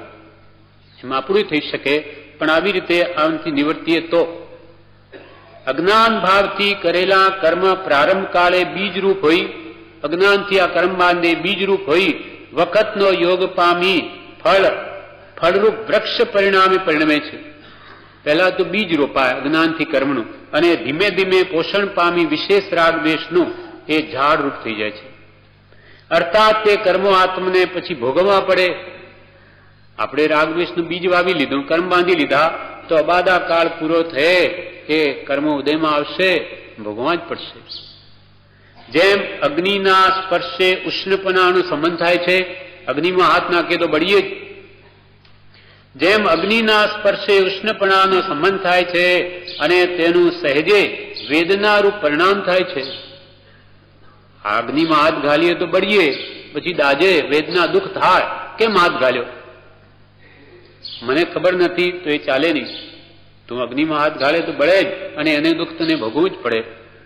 તે કે ભાઈ રાગદ્વેષ ખોટા છે, મને તો ખબર નથી. તને ખબર હો કે ન હો, એ તો ફળ એ જ આવશે. ઝેરને તું અમૃત માનીને પીએ, એ અમૃત કદી નહીં થાય, એ તો મારશે જ. અને તેનું સહેજે વેદનારૂપ પરિણામ થાય છે. તેમ આત્માને ક્રોધાદિ ભાવના કરતાપણાએ જન્મ જરા મરણાદિ વેદનારૂપ પરિણામ થાય છે. આ વિચારમાં તમે વિશેષપણે વિચારશો. આ અમે જે કહ્યું છે તે કૃપાલે કે છે એને ખૂબ ખૂબ ખૂબ વિચારશો. તેમ આત્માને ક્રોધાદિ, ક્રોધ માન માયા લોભાદિ કામ ક્રોધાદિ ભાવના કરતાપણાએ જન્મ જરા મરણાદિ વેદના રૂપ પરિણામ થાય છે. એટલે આત્મા ક્રોધ માન માયા લોભાદિ ભાવ કરશે, એનું એ કરતા થયો એનો, તો એનો ભોગતા અવશ્ય થશે. અને ભોગતાના ફળમાં એને જન્મ જરા મરણની વેદનાઓ અવશ્ય ભોગવવી જ પડશે. એમાં કોઈ બે મત નથી. પછી કે ભાઈ મને એવી કઈ ખબર હતી કે ક્રોધનું આટલું બધું ભયંકર ફળ આવે? તારે જાણવું હતું. ચોરી કરે કોઈ અને એને સરકાર પકડીને લઈ જાય, અને પછી કોર્ટમાં જજ આગળ ઉભો કરે, અને ત્યાં એમ કે સાહેબ હું તો કઈ જાણતો જ નતો કે આવી ચોરીનું ફળ આવી રીતે જેલમાં નાખી દેવાનું. તો કે ભાઈ તું તો ભારતનો નાગરિક છે, તારે જાણવું જોઈતું હતું. એ ચાલે નહીં કે ભાઈ મને તને અજ્ઞાન ખબર નહોતી એટલે માફી નથી અજ્ઞાનની, હવે તારે સજા ભોગવી પડશે. બીજી વાર હવે ધ્યાન રાખજે, આ વખતે માફી નહીં મળે. તેમ કે હું તો ખબર નહોતી, મને આ પાપ આવા બધું મેં તો કરી લીધું, હવે મને માફ કરો. એ પણ ઉદયમાં આવ્યા પછી માફી નથી, પણ હમણાં હજુ છે. હજુ જ્ઞાની પુરુષો કે જે કર્મ સત્તામાં પડ્યા છે ત્યાં સુધી ફેરવવા તો ફેરવી શકાય એમ છે. અબાધા કાળ હોય, જેમ કે કેરી આપણે તોડી ઝાડથી એકદમ નથી પાકતી, એને પરાળમાં મૂકીએ, એને ગરમી આપીએ ત્યારે પાકે છે, એનો અબાધા કાળ છે. તેવી રીતે આપણા કર્મ જે બંધન થઈ ગયું આત્માની સાથે કારમણ વર્ગણાઓનું, એ પછી કર્મ કહેવાય. પહેલા કારમણ વર્ગણાઓ કહેવાય, આત્મા સાથે સંબંધ થયા પછી કર્મ કહેવાય. એ જે થઈ ગયા એનો અબાધા કાળ હોય, ત્યાં સુધી એ કંઈ નહીં કરે. એક કોડાકોડી સાગરોપમનું કર્મ તો 100 વર્ષ સુધી તો અંદર જ રહેશે. પછી જેવા કર્મના પ્રમાણ તે જ્યાં સુધી અબાધા કાળમાં છે ત્યાં સુધી એને જ્ઞાન ધ્યાનથી એમાં ફેરફાર કરવો હોય તો સંભવ છે. અત્યંત પાપના દળિયા હોય પણ અત્યંત જો ઉત્કૃષ્ટ ભક્તિ ભાવના કરે તો એ પાપ પશ્ચાતાપ જેને કહ્યો, પશ્ચાતાપ વડે પાપના દળિયા પણ પુણ્યરૂપ કરી શકાય. ભાવ પર આધાર છે. આખા જૈન ધર્મનો આધાર ભાવ છે. અને આ સત્સંગ કે ભક્તિ આ ભાવના કારણ છે, નિમિત્ત છે. જીવ નિમિત્તાધીન ભાવ કરે, માટે આવા નિમિત્તો શું કામ ગોઠવ્યા? તો આ જીવને ભાવ આવે, કઈ ભાન આવે કે આ પાપ છે આ પુણ્ય છે, તો બીજી વાર એ પાપ કરે નહીં, અને કરી લીધું એ પાપનો પશ્ચાતાપ કરે. એ ભગવાનનું ભૂલી ગયો. મેં તમારા મૂલ્ય વચનને લક્ષ્યમાં લીધા નહીં કે આપે આ બધું પાપ કર્યું પણ મને તો ખ્યાલ આપ્યો નહીં. એમ વારંવાર વિચાર કરીને પૂર્વે થઈ ગયેલા પાપનો પશ્ચાતાપ કરીને એથી નિવર્તાવે તો એ પાપથી છૂટી જાય છે. દ્રઢ પ્રહારીનું દ્રષ્ટાંત આપ્યું છે. એ એટલું બધું એને પાપ કર્યા કે જ્યાં જ્યાં તે મારે બધાને. પોતે બ્રાહ્મણ હતો અસલ, પણ બહુ જ તોફાની, એટલે ઘરમાંથી બહાર કાઢી નાખ્યો. એ જઈને ચોરોની પલ્લીમાં ભળી ગયો. ચોરોએ પણ જાણ્યું કે આ તો બળવાન છે, એટલે એને પલ્લી પતિ બનાવી દીધો ઉપરી. એનો પ્રહાર જ એટલો જોરદાર કે એક મુક્કો મારે માણસ મરી જ જાય, એટલે એનું નામ જ દ્રઢ પ્રહારી એવું પડ્યું. જ્યાં ત્યાં મરજી ફાવે તેમ ચોરીઓ કરે. એકવાર ચોરી કરવા એની ટોળી સાથે નીકળ્યો તો એક બ્રાહ્મણના ઘરમાં ઘૂસ્યો. બ્રાહ્મણી તે વખતે ખીર બનાવી રહી હતી બાળકો માટે, બાળક પણ બેઠેલો. એટલે એને જેવો એને ભૂખ લાગી હતી. હું તો જાણે મને કોણ રોકી શકે એમ જઈને પેલું ખીરનું વાસણ ઉપાડવા લાગ્યો. એટલે પેલી બ્રાહ્મણી બોલે કે અરે કોણ છે તું, કેમ ભરાય છે, આ વાસણને કેમ અડે છે, નહીં તો અમારે કામ નહીં લાગે, અમે બ્રાહ્મણ છીએ. પણ પેલો સાંભળે, આ વળી કોણ છે મને ના પાડનારી, એમ કરીને એને એક મુક્કો માર્યો. એ બ્રાહ્મણી ત્યાં જ મરી ગઈ. તે જ વખતે એનું બાળક સામે થયું કે આ વળી કોણ આવ્યો મારી માને મારી, કે એને એક મુક્કો માર્યો, એ મરી ગઈ. એટલામાં આ વાત બધું આ નાટક થયું. એનો બાપ બહારથી આવે છે અને જોયું કે એને આ મારી સ્ત્રીને પુત્રને મારી, એ સામો થયો કે એને પણ મારી નાખ્યો. આ દ્રશ્ય જોઈને એની ગાય ચોગાનમાં બાંધેલી હતી એ પણ એની બળ આવી ગયું, ખૂંટો તોડી નાખી અને એને મારવા માટે દોડી. પશુઓમાં પણ કેવો સ્વામી ભક્ત ભાવ હોય છે, એ દોડવા જાય છે. એ ગર્ભવતી હતી ગાય, એને પણ એક મુક્કો માર્યો કે એ ગાયના પેટમાંથી વાછરડું બહાર પડ્યું, એ તરફડવા લાગ્યું. અને એ જોઈને બ્રાહ્મણનો જીવ, એટલે એને સંસ્કાર ઉગી નીકળ્યા કે હો મેં આ શું કર્યું, મેં મહાપાપ કર્યા, ભયંકર ભારેમાં ભારે પાપ કર્યા. મેં સ્ત્રી હત્યા કરી, મેં બાળ હત્યા કરી, મેં બ્રાહ્મણ હત્યા કરી, અને મેં ગો હત્યા પણ કરી. હવે મારા જેવો કોઈ પાપી નથી, માટે હું મરી જાઉં. બસ મરીને હવે આ પાપથી નિવડતું. એટલે એક પહાડ ઉપર ચડીને મરવા જાય છે. તો એક મુનિ મહાત્મા પાછળ જંગલમાં બેઠેલા, એને જોયું કે એટલે ખોટું સાહસ કર્મા. એટલે એને પાછળ જોયું કોણ છે, કોઈ મહાત્મા છે, જ્ઞાન શું છે, તો કે મેં તો મહાપાપ કર્યા છે, એટલે હવે મરી જાઉં, નહીં તો આ પાપથી છુટકારો નહીં થાય. ત્યારે ભગવંતે કહ્યું કે આવા પાપથી છૂટવાનો ઉપાય નથી.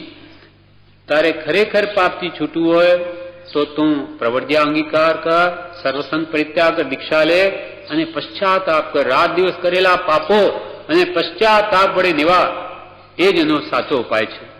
એને મુનિની આજ્ઞા અંગીકાર કરી લીધી. અને પછી જે કરેલા કર્મ છે, આ ભોગવવાનો ઉપાય આ નથી, તું ઉપરથી પડી જાય એથી કર્મો નાશ નહીં પામે. હવે પશ્ચાતાપ કરે છે. કર્મ ફળ ભોગતા છે એ બતાવવા માટે એને પછી એક જ્યાં નગરીમાં ઘણા જીવોને માર્યા, એના 4 દરવાજા હતા, 4 દિશાઓમાં.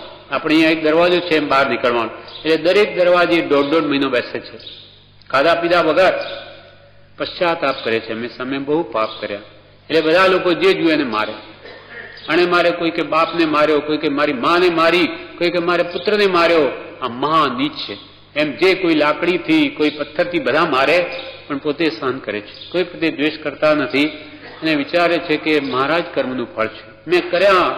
ત્રીજું પદ આત્મા કરતા છે, માટે ચોથું પદ આત્મા ભોગતા છે. મેં પાપ કર્યા માટે આ ફળ તો મારે જ ભોગવવું પડશે. એમ સમતા ભાવે એ મહાત્માનો ઉપદેશ યાદ રાખી બધું સહન કરે છે. અને 1.5 મહિના બધો એને લોકો છોડી દે છે કે હવે એને શું મારવો, મરેલાને શું મારવો. એટલે ત્યાંથી ઉઠીને બીજા દરવાજે જાય છે, ત્યાં પણ 1.5 મહિનો બધા મારે છે. એમ 4 દરવાજે 6 મહિના સુધી માર ખાઈ બધા કર્મોને પશ્ચાતાપ વડે નિવર્તાવી અને શેરડી માંડીને કેવળ જ્ઞાન પ્રગટાવે છે. બધા કર્મોને હણી કાઢ્યા. કેમ? પશ્ચાતાપ. આપણને હે ભગવાન આપ્યું છે, આ પશ્ચાતાપ કરવા માટે જ આપ્યું છે. કેમ કે જે પૂર્વે અજ્ઞાનવશ પાપ થઈ ગયા એનું શું કરવું, નવા તો નહીં કરવા. થઈ ગયા એની માફી આપો. હે ભગવાન મને માફ કરો. જેમ પ્રતિક્રમણ આપણે સંપ્રદાયમાં કરીએ છીએ સવાર સાંજ, અહીંયા પણ કરે છે. એનું કારણ આ છે કે પ્રતિ એટલે પાછા, ક્રમણ એટલે હટવું, પાપથી પાછા હટવું, કરેલા પાપોથી પાછા હટવું પશ્ચાતાપ વડે, અને નવીન કર્મનો બંધ નહીં કરવો. તો સર્વકાળ માટે બધા કર્મોથી છૂટી જાઓ. આવી રીતે પશ્ચાતાપ છે એ કર્તા પદ જો શ્રદ્ધાનમાં આવે, ભોગતા પણ જો શ્રદ્ધાનમાં આવે તો એ જરૂર એ સર્વ કર્મોને મૂકી દેશે. એટલે આ 6 પદની શ્રદ્ધા આપણા આત્માના કલ્યાણ માટે અત્યંત આવશ્યક છે. એક વાર બે વાર આ તો આપણે અર્થ વિચારીએ છીએ, પણ ખરેખર તો એ ભાવોને આપણને હૃદયમાં વારંવાર વિચારીને દ્રઢ કરવા પડશે. એટલે પ્રભુશ્રી કે પ્રભુ એક રોજે એક વાર તો બોલવાનું રાખો. આપણે પેલા વાંચી ગયા તો કે એમાં પ્રભુ 5 કલાક લાગશે વિચારપૂર્વક બોલવામાં, પણ જોઈ લો 6 મહિના સુધી ફેરવો તો પ્રભુ કંઈનું કંઈ થઈ જાય. સાચા આત્મભાવે એના અર્થ સહિત વિચારણાપૂર્વક આ ભાવો જો દ્રઢ કરીએ તો કંઈનું કંઈ થઈ જાય. અર્થાત સમ્યક દર્શન થઈ જાય, આ તત્વોની શ્રદ્ધા થઈ જાય. હું આત્મા છું, હું નિત્ય છું, તો મરવાનો ડર રહે નહીં. અને આ કરતા ભોગતાની શ્રદ્ધા થાય તો ખરાબ કર્મ કરે જ નહીં. હું પાપ કરીશ, મારે ભોગવવા પડશે, મારે કરવું જ નથી. મારા આત્માને શું કામ દુઃખી કરું? આમ શ્રદ્ધા આવી હોય તો નહીં કરે પાપ. અને પછી મોક્ષપદની શ્રદ્ધા થાય તો એનો ઉપાય શોધે. હવે મુક્તિનો ઉપાય શું છે? તો સત્પુરુષને બતાવે, એ લઈને આત્માનું કલ્યાણ કરી લેશે. એટલે આ 6 પદનો અર્થ વિચારી અને વારંવાર આ ભાવો દ્રઢ કરવા જેવા છે.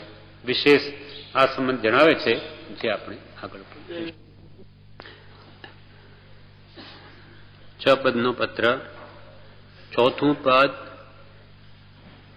આત્મા ભોગતા છે. કર્મ કરે છે માટે તેના ફળ તેને ભોગવવા પડે છે. 4થું પદ આત્મા ભોગતા છે.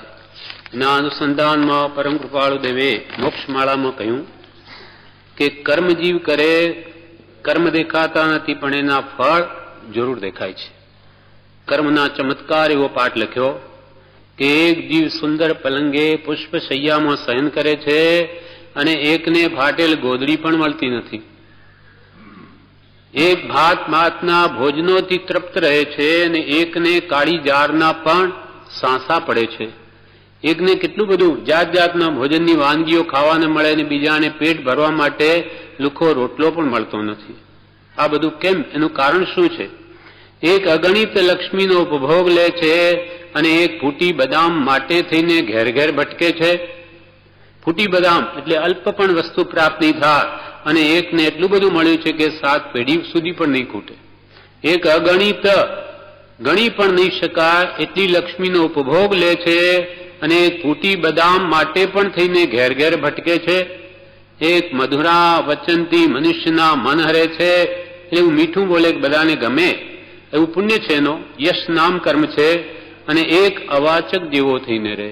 એકને મોઢેથી શબ્દ કાઢવા પણ જોર પડે અને એક એવું સુંદર બોલી શકે અથવા એના પુણ્યને લઈને બધાને એની વાણી ગમે. આ બધો કર્મનો પ્રતાપ છે. એનું કારણ છે કે પૂર્વે કંઈ એવું કાર્ય કર્યું તેને લઈને આ બધું બની રહ્યું છે. એક સુંદર વસ્ત્ર અલંકારથી વિભૂષિત થઈને ફરે છે અને એકને ખરા શિયાળામાં પણ ફાટેલું કપડું પણ ઓઢવાને મળતું નથી. બહાર શિયાળો હોય, અમુક ભીલ લોકો ગરીબ લોકોને ઓઢવા માટે ચાદર પણ મળે નહીં અને એકને એટલું બધું છે કે એનો કોઈ પાર નથી. આ બધું કેમ? આ ફરક કેમ છે? તો કે આ કર્મના ચમત્કાર છે. જેવા કર્મો પૂર્વે બાંધ્યા તેનું આ ફળ છે. એક રોગી છે, એક પ્રબળ છે. એક તો રોગ એટલા બધા છે કે કેન્સરની હોસ્પિટલ જોઈએ તો ભયંકર જાણે સાક્ષાત નરક હોય એવી રીતે લોકો રીબાય છે. અને એક પ્રબળ છે, પ્રકૃષ્ટ બળવાળો છે, નખમાં પણ રોગ નથી. એક બુદ્ધિશાળી છે, એક જળ ભરત છે. બે દેખાય બધા માનવ. એક અત્યંત હોશિયાર છે અને બે બીજા મૂર્ખ છે. એને કંઈ પણ જળ ભરત જેવો કંઈ ચડે જ નહીં. એક મનોહર નયન વાળો છે, એક અંધ છે, એક આંધળો છે અને એક સુંદર આંખ નેત્ર વાળો છે, એક લૂલો છે, એક પાંગળો છે. એક કીર્તિમાન છે, એક અપયશ ભોગવે છે, એક લાખો અનુચરો પર હુકમ ચલાવે છે અને એક તેટલાના તુંબા સહન કરે છે. એક વ્યક્તિ પુણ્ય પ્રભાવને લઈને જેના હાથ નીચે લાખો નોકર પણ હોય, એટલે કે મોટો શેઠ હોય કે રાજા હોય, અને બીજો એક તેટલાના તુંબા સહન કરે એટલે બધા જ તેને ટોકે. તો આ બધો બંને માનવ હોવા છતાં ફેર કેમ? આ પુણ્ય પાપનો ફરક છે. શુભ અશુભ કર્મના ફળ છે. એકને જોઈને આનંદ ઉપજે છે ને એકને જોતા વમન થાય. કોઈ પુણ્યશાળી પુરુષને જોઈને બધાને આનંદ ઉપજે અને એક કોઈક એવો અશુભ કર્મનો ધારક હોય કે એને જોઈને બધાને ઘૃણા થાય. એકને જોતા વમન થાય, ઉલટી થાય એવું થાય, અને એકને જોઈને આનંદ ઉપજે. એક સંપૂર્ણ ઇન્દ્રિય વાળો છે ને એક અપૂર્ણ છે. એટલે કોઈને કાન આંખ કંઈ ખોડ ખાંપણ છે ને એક સંપૂર્ણ ઇન્દ્રિય વાળો છે. એકને દીન દુનિયાનું લેશ ભાન નથી. ગરીબાઈ શું હોય એનું પણ જેને ખબર નથી, એટલી બધી સુખ સમૃદ્ધિ એને પ્રાપ્ત છે. અને એકના દુઃખનો કિનારો પણ નથી.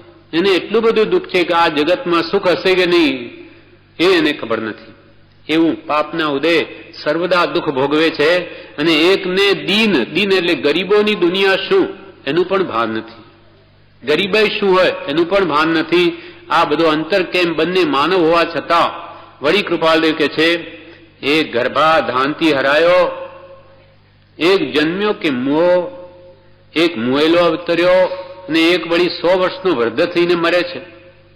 એક તો ગર્ભાધાન ગર્ભમાં જ મરી જાય, કોઈ વળી જન્મે કે મરી જાય, કોઈ બાળપણમાં મરે, કોઈ યુવાન અવસ્થામાં મરે અને કોઈ 100 વર્ષનો થઈને મરે.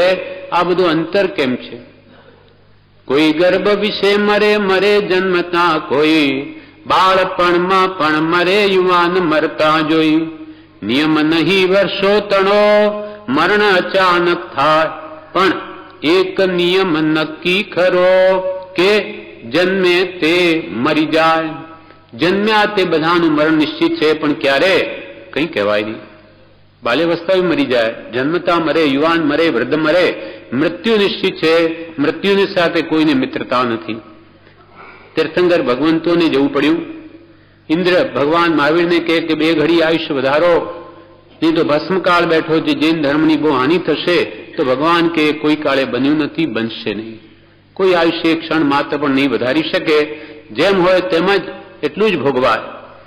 તો કૃપાલદેવ ફરી કહે છે કોઈના મુખ કરોડો માણસોના મોઢા, ભાષા અને સ્થિતિ સરખા નથી. મૂર્ખ રાજગાદી પર ખમાખમાથી વધાવાય છે અને સમર્થ વિદ્વાનો ધક્કા ખાય છે. એમ કે બુદ્ધિશાળી હોય, કેરળના ઘણા બધા માણસો ભણેલા છે, નોકરી નથી મળતી.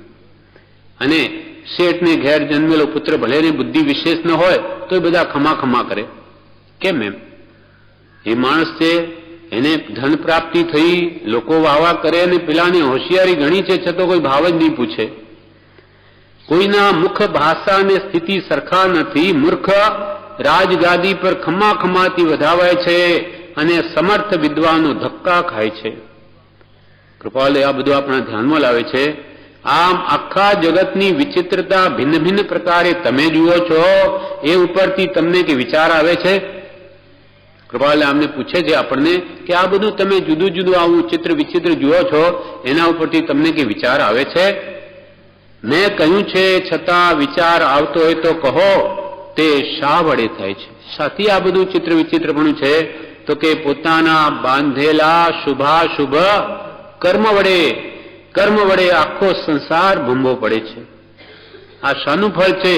શુભ અશુભ ભાવોના ફળ છે. પૂર્વે શુભ અશુભ ભાવો કર્યા, તેથી શાતા વેદનીનો બંધ પડ્યો અને તેના ફળમાં આ બધું જ આપણે ચિત્ર વિચિત્રપણું દેખાય છે. ઈશ્વર નથી કરતો, પોતે જેવા ભાવો કરે સારા ખોટા તેના ફળ છે. કર્મ વડે આખો સંસાર ભંભો પડે છે. 4 ગતિમાં ભંભવું પડે. પરભવ નહીં માનનારા પોતે એ વિચાર શા વડે કરે છે? એ વિચારે તો આપણી આ વાત પણ તે માન્ય રાખે. પરભવને જે નથી માનતા એ સાથી આ વિચાર કરતા હશે કે આ ચિત્ર વિચિત્રપણું, એ વિચારે તો એ પણ આ વાત માન્ય રાખે. આ કર્મનું કારણ છે. પૂર્વે કંઈ એવા બાંધ્યા હશે તો જ આ પ્રકારે ભોગવે છે, નહીં તો આમ ભોગવે નહીં. વળી એના પર જે અગ્નિભૂતિની વાત કરેલી એ ભગવાન મહાવીર પાસે એને આત્મા કર્મ નથી એમ પણ હતું ને બીજું કર્મ ના ફળ પણ નથી, કર્મ જ નથી તો એના ફળ શું, એવી એને શંકા હતી. તે પણ ભગવાન મહાવીરે એને નિવારણ કર્યું કે હું એમ માનું છું. અગ્નિભૂતિ ગૌતમ સ્વામીનો ભાઈ એમ કે છે ભગવાનને કે હું એમ ભગવાન કે છે એને અગ્નિભૂતિને કે તું જે એમ માને છે કે અમૂર્ત આત્માને મૂર્ત કર્મ વડે અનુગ્રહ અને ઉપઘાત કેમ સંભવે? અમૂર્ત રૂપ અરૂપી એવા આત્માને મૂર્તિક એવા કર્મો વડે ઉપઘાત કેમ સંભવે? જેમ કૃપાલે કહ્યું, ગ્રહે અરૂપી રૂપીને એ અચરજની વાર, જીવ બંધન જાણે નહીં કેવો જીલ સિદ્ધાંત. અરૂપી એવો આત્મા તે રૂપી એવા કર્મોને કેમ ગ્રહણ કરે? એ જ પ્રશ્ન અહીંયા એના મનમાં પણ છે. એટલે ભગવાન મહાવીરે અગ્નિભૂતિને કહ્યું, બ્રાહ્મણને, કે અમૂર્ત એવો અરૂપી એવો આત્મા મૂર્તિક રૂપી એવા કર્મોને કેવી રીતે ગ્રહણ કરી શકે? એ તારું માનવું અયુક્ત છે. કારણ કે જ્ઞાન અમૂર્ત છે, છતાં બ્રાહ્મી જેવા ઔષધો વડે તથા ઘી દૂધ વગેરે સાત્વિક પદાર્થો વડે તેને અનુગ્રહ થતો જોઈએ છીએ. જ્ઞાન કોઈ દેખાતું નથી, બુદ્ધિ એને બ્રાહ્મી પાવામાં આવે, એની બુદ્ધિ મંદ હોય, એવા ઔષધો વડે કે ઘી દૂધ વડે એની પણ સાત્વિક પદાર્થો આવા આપવામાં આવે તો એની પણ બુદ્ધિ સારી થાય છે. તો એ પૌદ્ગલિક પદાર્થો વડે જ્ઞાન જે અમૂર્ત છે, અરૂપી વિષય છે, એ પણ કેવી રીતે એની બુદ્ધિ વિશેષ બની જાય? અથવા મદિરા કે ઝેર જેવા પદાર્થો વડે જ્ઞાનને ઉપઘાત થતો જોવામાં આવે છે. દારૂ પીએ કે એની બુદ્ધિ બેર મારી જાય, એનું જ્ઞાન હણાઈ જાય. ઝેર જેવા પદાર્થોથી પણ એનું જ્ઞાન નાશ પામે, એટલે કે દબાઈ જાય. તો અમૂર્તને પણ મૂર્ત વડે અનુગ્રહને ઉપઘાત જરૂર સંભવે છે. બુદ્ધિ તેજ કરી શકાય ઘી દૂધ બ્રાહ્મી વડે, અને એ બુદ્ધિને મદિરા કે ઝેર વડે હણી પણ શકાય. ભલે બુદ્ધિ જ્ઞાન રૂપી છે, છતાં એના પર અસર થાય છે. એટલે ભગવંતે કહ્યું કે જે કર્મના ફળ હોય, જો કર્મના ફળ હોય તો એક સુખી ને બીજો દુઃખી. જો કર્મના ફળ ન હોય તો એક સુખી અને બીજો દુઃખી, એક શેઠ અને બીજો નોકર, એવા ભેદો અને આ સૃષ્ટિની બધી વિચિત્રતાનું બીજું કયું કારણ સંભવે?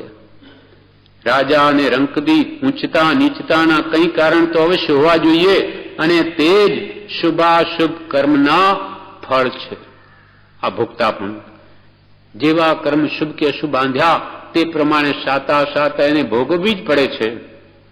કોઈ તો નહીં ભોગવું નહીં ચાલે. જે પ્રમાણે તે કર્મ એટલે કાર્યો પૂર્વે જે કામો કર્યા તેને આ ભમો કર્મ કહેવામાં આવે છે. તે અશુભ ક્રિયાઓના ફળ અવશ્ય હોય છે, અને તે ફળ કર્મ અથવા કર્મ ફળના નામથી જગતમાં પ્રસિદ્ધ છે. દાન વગેરે કરીએ તો એની શાતાવેદની વગેરે આપણે કોઈને સુખી કરવાનો ભાવ કર્યો કે વસ્તુ આપીને સુખી કર્યા, તેનું ફળ પણ આપણને સુખ રૂપે મળશે. અને હિંસા કરીને કોઈ આત્માને દુઃખ આપ્યું તો એનું ફળ પણ આપણને દુઃખ રૂપે મળશે. સુખ દીધા સુખ હોત હૈ, દુઃખ દીધા દુઃખ હોત. આપ હણે ની અવર કું તો આપને હણે ન કોઈ. આપણે કોઈને દુઃખ ના આપીએ તો કોઈ એવા કર્મ બંધાય નહીં કે આપણને પણ ભવિષ્યમાં દુઃખ ભોગવવા પડે. માટે જ્ઞાનીઓ કે બધા સુખી થાય એવો જ ભાવ કરો. વચન પણ એવા મીઠા બોલો, કોઈને આપણો ઠેસ ન પહોંચે, કઠોર વચન બળે. અને શરીરથી પણ કોઈની સેવા કરીને સુખ શાંતિ પહોંચાડો, પણ દુઃખી નહીં કરો. મન વચન કાયા વડે સર્વને સુખ આપો તો તમારો આત્મા પણ સુખી થશે. એ પ્રમાણે પ્રભુના મુક્તિ પ્રકાશ પામતી યુક્તિઓ સાંભળી અગ્નિભૂતિનો કર્મ કે કર્મના ફળ વિશેનો સંશય ઉડી ગયો. તેને શ્રદ્ધા થઈ કે કર્મ છે અને તેનું ફળ પણ ભોગવવું જ પડે છે. તેથી તેણે પણ પોતાના 500 શિષ્યો સાથે ભગવાન પાસે દીક્ષા લઈ લીધી. એને પણ વાત ભગવાનની સમજાઈ ગઈ યુક્તિયુક્ત, અને એને પણ બધું મૂકી દઈ અને ભગવાનનું શરણ સ્વીકારી લીધું. એમ આપણને પણ કહે છે કે તમે પણ શ્રદ્ધા કરો કે તમે જેવા ત્રીજું પદ આત્મા કરતા છે, વિભાવને લઈને રાગદ્વેષના ભાવોને લઈને આ કર્મ બાંધે છે, માટે એનું ફળ અવશ્ય આવશે. તે વખતે ઘણું દુઃખ આપશે, અને એ પહેલા જ ધ્યાનમાં લઈને એ કર્મો કરો માં, પછી નહીં કામમાં લાગે. જયારે ફળ આવશે પછી કોઈ નહીં બચાવી શકે. એટલે પહેલાથી જ એની પાળ બાંધી લો કે જેથી એવા કર્મ કરીએ જ નહીં તો ફળ ક્યાંથી આવે. આ પ્રમાણે કપાલદેવ અનુસંધાનમાં ફરી ભોક્તાપદના અનુસંધાનમાં વ્યાખ્યાન સારમાં જણાવે છે, પરમાણુ પરમાણુને શરીરમાં લડતા કોઈએ જોયા નથી. પરંતુ તેનું પરિણામ વિશે જાણવામાં આવે છે. તાવની દવા તાવ અટકાવે છે જાણી શકીએ છીએ, પણ અંદર શું ક્રિયા થઈ તે જાણી શકતા નથી.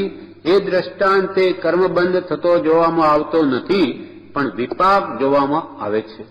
વિપાક એટલે ફળ કર્મનું. પરમાણુને શરીરમાં પરમાણુઓ અને અનંતા પરમાણુ છે, એને લડતા કોઈ જોતું નથી. સમય સમયે આ જે પરમાણુનું બનેલું આપણું શરીર છે, પૂતગલ પરમાણુનું, સમયે સમયે જૂના પરમાણુઓ જાય છે, નવા આવે છે, પરિણમન થયા જ કરે છે અનાદિથી. છતાં પણ એને કોઈ અંદર લડતા જોતું નથી. કોને દેખાય? એક પરમાણુ કેવડી જોઈએ પરમાણુને, એમ પરમાણુને શરીરમાં લડતા કોઈએ જોયા નથી, પણ તેનું પરિણામ વિશેષ જોવામાં આવે છે, એનું ફળ જોવામાં આવે છે. જેમ કે આપણે ભોજન કર્યું, શરીરમાં એ આહાર જઈને સપ્ત ધાતુ રૂપે પરિણમ્યું, એનું લોહી બન્યું, માંસ વગેરે જે કંઈ પણ સપ્ત ધાતુ બન્યા, ભોજન કર્યું એ ખબર છે, પણ એ કેવી રીતે પરિણમિત થયું અને એ શરીરને શક્તિ આપે છે એ પાછી ખબર છે. એનું ફળ ખબર છે કે ભોજન કરીએ તો શરીરમાં શક્તિ આવે છે, નહીં તો ચાલી પણ શકાતું નથી. પણ એ આહારનું પરિણમન સપ્ત ધાતુ રૂપે કેવી રીતે થયું એ ખબર નથી, પણ થાય છે જરૂર. શક્તિ આવે છે એ વાત સાચી છે. એક ઉપવાસ કર્યો હોય ને સવારમાં ઢીલા પડી ગયા હોઈએ, ઉઠી પણ માનો કે નહીં શકતા હોઈએ, અને એક ગ્લાસ જ સાકરના પાણી કે લવિંગ નાખીને આપ્યો, એ જેવો પીધો કે તરત જ જાણે એકદમ શું અસર થઈ, બધું જ ઓકે થઈ જાય. ખબર નથી શું થઈ રહ્યું છે, પણ શક્તિ જરૂર આપે છે એ વાત, એનું ફળ જરૂર થાય છે. સાકર ખાવાથી સાકરનું ફળ તેની જેમ તે કૃપાલદેવ કહે છે, પણ તેનું પરિણામ પરમાણુને શરીરમાં લડતા કોઈએ જોયા નથી, પણ તેનું પરિણામ વિશેષ જાણવામાં આવે છે. તાવની દવા તાવ અટકાવે છે જાણી શકીએ છીએ, દવા લીધી અંદર શું પરિણમન થયું, પણ તાવ અટકી પડ્યો, પણ અંદર શું ક્રિયાથી તે જાણી શકતા નથી. એ દ્રષ્ટાંતે કર્મ બંધ થતો જોવામાં આવતો નથી. કર્મો કેવી રીતે બંધાયા એ દેખાતું નથી, પણ તેનો વિપાક જરૂર જોવામાં આવે છે. એ કર્મનું ફળ આ જરૂર જોવામાં આવે છે. એને ફળ ઉપરથી અંદાજ લગાવવો કે જરૂર એનું કોઈ કારણરૂપ કર્મ હશે, નહીં તો આ ફળ શાનું. વળી કૃપાલદેવ આગળ કહે છે કે આ જીવ શુભ અશુભ ભાવો કરીને કર્મ બાંધે છે, અને એના ફળ ક્યાં ભોગવે? 4 ગતિમાં. 4 ગતિ કઈ? નરક ગતિ, તિર્યંચ ગતિ, મનુષ્ય ગતિ અને દેવ ગતિ. નરક ગતિમાં કેવી રીતે જાય? તેના કારણો કેવા કર્મ કરે તો કે મહાઆરંભ, મહાહિંસાના કામો, મદિરા પાન દારૂ પીએ, એમાં સંખ્યાત જીવ હોય એ આપણા નિમિત્તે હણાય મરે. મદિરા પાન માંસ ભક્ષણ ઇત્યાદિ તીવ્ર હિંસાના કરનાર જીવો અઘોર નરકમાં પડે છે. આ વ્યસનો બધા આપણને છોડાવી દીધા પહેલા જ 7 વ્યસનનો ત્યાગ કરાવે, એમાં પહેલા ત્યાગ કરાવે. આ નરક જવાના દ્વાર છે, 7 વ્યસનો. ત્યાં લેશ પણ એને સાતા કે સુખ નથી, હંમેશા મહાઅંધકાર નરકમાં વ્યાપ્ત છે. અંગ છેદન સહન કરવું પડે, અગ્નિમાં બળવું પડે, છરપલાની ધાર જેવું જળ પીવું પડે, એવા અનંત દુઃખ આપણા આત્માએ નરકમાં ભોગવ્યા છે. ત્યાં કર્મનું ફળ ભોગવે છે. વિશેષ કર્મનો ભાર વિશેષ હોય ત્યારે ત્યાં જવું પડે. અને કેવળ જ્ઞાનીઓ પણ એ વેદનાને કહી શકતા નથી. કૃપાલદેવ શિક્ષા 4 ગતિના પાઠમાં મોક્ષમાળામાં વાત કહે છે કે આવી અહોહો તે દુઃખ, અસહ્ય દુઃખ અનંતી વાર આપણા આત્માએ નરકમાં ભોગવ્યા છે. તિર્યંજ ગતિ તો આપણને દેખાય છે. એના કારણ શું છે? તો કે ઠગવા, કોઈને છળ, જૂઠ, પ્રપંચ કરવા ઇત્યાદિથી જીવ સિંહ, વાઘ, હાથી, મૃગ, ગાય, ભેંસ, બળદ ઇત્યાદિ શરીરને ધારણ કરે છે. કોઈને ઠગે, જૂઠ બોલે, પ્રપંચ કરે, માયા પ્રપંચ, તેને લઈને તિર્યંજ ગતિ પામે છે. આ ત્યાં દુઃખ ભોગવવા પડે. આ કારણો છે એના. એક કર્મ બાંધે ત્યાં ભોગવવા પડે. તિર્યંજનમાં નહીં જવું હોય તો જૂઠ, પ્રપંચ કે છળ વગેરે નહીં કરવા. નહીં તો તિર્યંજ ગતિમાં ગયા પછી ભૂખ, તરસ, તાપ, વધબંધન, તાડન, ભાર, વહન ઇત્યાદિ દુઃખને સહન કરવા પડે છે. એના ફળ છે, ભોગતાપણું છે, માટે ત્યાં અવશ્ય ભોગવવા પડશે. દુઃખ ન ગમતા હોય તો દુઃખના કારણો કદી સેવાની. કારણ ઉપાસે દુઃખ ના તો દુઃખ આખર મૂંઝવે. કારણ ઉપાસે દુઃખ ના તો દુઃખ આખર મૂંઝવે. કારણ ઉપાસે દુઃખના કારણ ઉપાસે તો દુઃખ તને ભોગવવા જ પડશે. તે વખતે મૂંઝવણ થશે, કોઈ છોડાવી નહીં શકે. માટે કારણોને નિવારો તો કાર્ય કદી થાય નહીં. કારણથી જ કાર્ય સધે છે. મનુષ્ય ગતિમાં પણ કેટલા દુઃખ છે તો કે ત્યાંય ચોરી, પરસ્ત્રી ગમન પ્રભુશ્રી આ વિશે કહે છે કે મનુષ્ય ગતિના કે ચારેય ગતિમાં પ્રભુશ્રી અનંત દુઃખ છે. નરક ગતિ અને તિર્યંજ ગતિ તો અસહ્ય છે. મનુષ્ય ગતિમાં પણ ભૂખ, નિર્ધનતા, માન, અપમાન, રોગ અને જરાનું દુઃખ છે. મનુષ્ય ગતિમાં વૃદ્ધાવસ્થાના દુઃખ, રોગના દુઃખ, નિર્ધનતાના દુઃખ કે માન, અપમાન વગેરેના દુઃખ, ભૂખના દુઃખ, આવા મનુષ્ય ગતિમાં પણ દુઃખ રહેલા છે, જે આપણને અનુભવ સિદ્ધ છે. અને વૃદ્ધાવસ્થાનું દુઃખ શરીર છે તે દિવસે દિવસે ક્ષીણ થાય છે. વિષય કષાયથી તેમજ પાંચ ઇન્દ્રિયના મૃગજળ જેવા સુખની વાંચનાથી આત્મા અનંત દુઃખનો ભાગી થયો છે. આ દુઃખ શા માટે ભોગવવા પડે છે તો પ્રભુશ્રી કે પ્રભુ વિષય કષાયથી, પાંચ ઇન્દ્રિયના વિષયોમાં પ્રવૃત્તિ કરવાથી અને કષાય ભાવોથી આ દુઃખ ઊભું થયું છે. અને તેમજ પાંચ અને વિષય કષાયથી તેમજ પાંચ ઇન્દ્રિયના મૃગજળ જેવા સુખ મળવાનું નથી. મૃગને જેમ પાણી મળે નહીં, દેખાય, તેમ જ્યાં સુખ છે જ નહીં, એવા મૃગજળ જેવા ઇન્દ્રિયના સુખની વાંછનાથી આત્મા અનંત દુઃખનો ભાગી થાય છે. બળી દેવગતિમાં પણ સુખ નથી. ત્યાં પણ કે છે પ્રભુશ્રી, દેવગતિમાં શરીરનું સુખ છે, પણ માનસિક દુઃખ તો બીજી ત્રણેય ગતિ કરતા વિશેષ છે. આ ભોગતા પદા ભોગવે છે ત્યાં દેવલોકમાં સુખ છે, ત્યાં સુખ નથી. નાની પુરુષો કે છે કે ત્યાં બીજી ત્રણેય ગતિઓ કરતા પણ ત્યાં મનનું દુઃખ વિશેષ છે. અને શારીરિક દુઃખ કરતા પણ મનની પીડા ઘણી છે. શારીરિક રોગની તો દવા પણ થાય, પણ મનના રોગની બહુ મુશ્કેલ છે. માનસિક પીડા ભયંકર છે.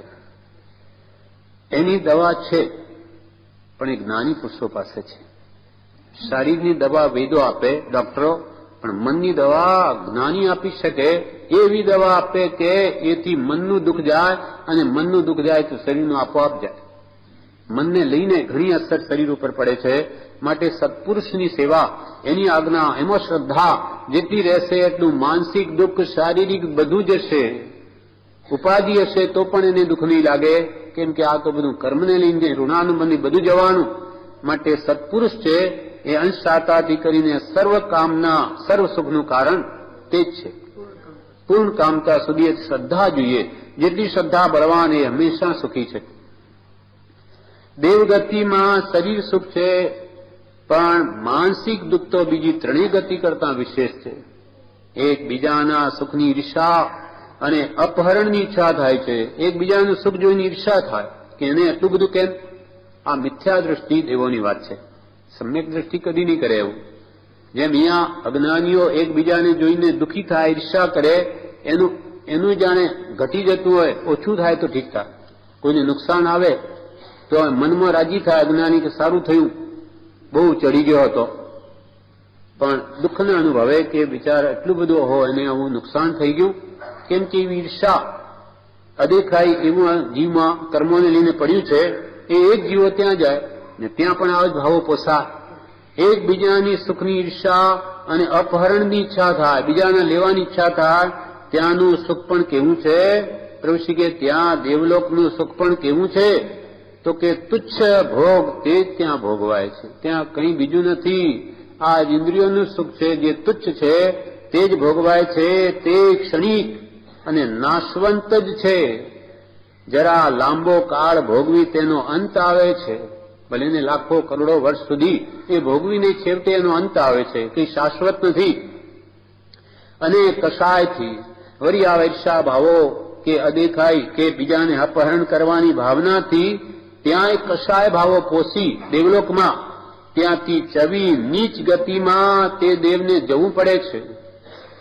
જ્યારે શરીર ત્યાગ કરવાનો વખત આવે દેવોને, ત્યારે 6 મહિના પહેલા, ત્યારે એ ભોગ છોડતા અત્યંત આર્ત ધ્યાન કરી હલકી ગતિમાં જઈ પડે છે. માટે દેવના ભોગ પણ ત્યાગવા યોગ્ય છે, ઈચ્છવા યોગ્ય નથી. હવે દેવલોકના સુખ પણ સુખ નથી તો પછી વાત પતી ગઈ. આ સંસારમાં ક્યાંય સુખ નથી. મનુષ્યના દુઃખ તો આપણને બધા ધ્યાનમાં છે. ગર્ભથી લગાવીને મરણ સુધીનું આપણે વિચારી શકાય, કોઈ પણ વિચારી શકે. ગર્ભમાં 9 મહિના કેવા દુઃખ ભોગવ્યા, જન્મ વખતેની પીડા જ્ઞાનીઓ કે છે. પછી બાળવયના દુઃખો આપણે ભોગવીએ છીએ. બાળકને કેટલી પીડા હોય, અંદરમાં કંઈ દુઃખ હોય, કોઈને જણાવી શકે નહીં. દુઃખનું હોય પેટ, માં દવા આપે કે ડાક્ટરે આપે, હવે એને શું દુઃખ છે, બધી પણ જાય પીડા. એમ બાલ્યાવસ્થાના દુઃખ, પછી ભણવાના કિશોર અવસ્થાના ક્યાં સુખ છે. કેટલું બધું ભણવું પડે, મગજમારી કરવી પડે, અને મોટો થાય, યુવાન થાય કે પછી એને જોતરી દે છે ગાડામાં. 2 જણને જગાડ લગાડી દે, પછી ભાર ખીંચ્યા કરો કુટુંબનો, વ્યવહારનો. બિચારો આખી યુવા વય એમાં પસાર કરે અને પછી વૃદ્ધ થઈ જાય, થાકી જાય, કુટુંબને મોટું કરી વૃદ્ધ બની જાય. વૃદ્ધાવસ્થાના ખાટલામાં પડી દુઃખ ભોગવી અંતે મરણની વ્યાધિ ભોગવીને ચાલ્યા જાઓ. ક્યાં? મોક્ષમાં? ના, ફરી બીજા ગર્ભમાં ભોગવો. પાછી એકડે એકથી ચાલુ, પાછા ગર્ભના દુઃખ, પાછા જન્મના દુઃખ, પાછા બાલ્યાવસ્થા, મરણના. આ કૂતરા પણ એને કુકરિયા થાય, એની કોણ રક્ષા કરે? બિચારા બધા ગર્ભના દુઃખ ભોગવી અને બહાર આવે, બીજા કૂતરાઓ એને ખાઈ જાય, મારી નાખે.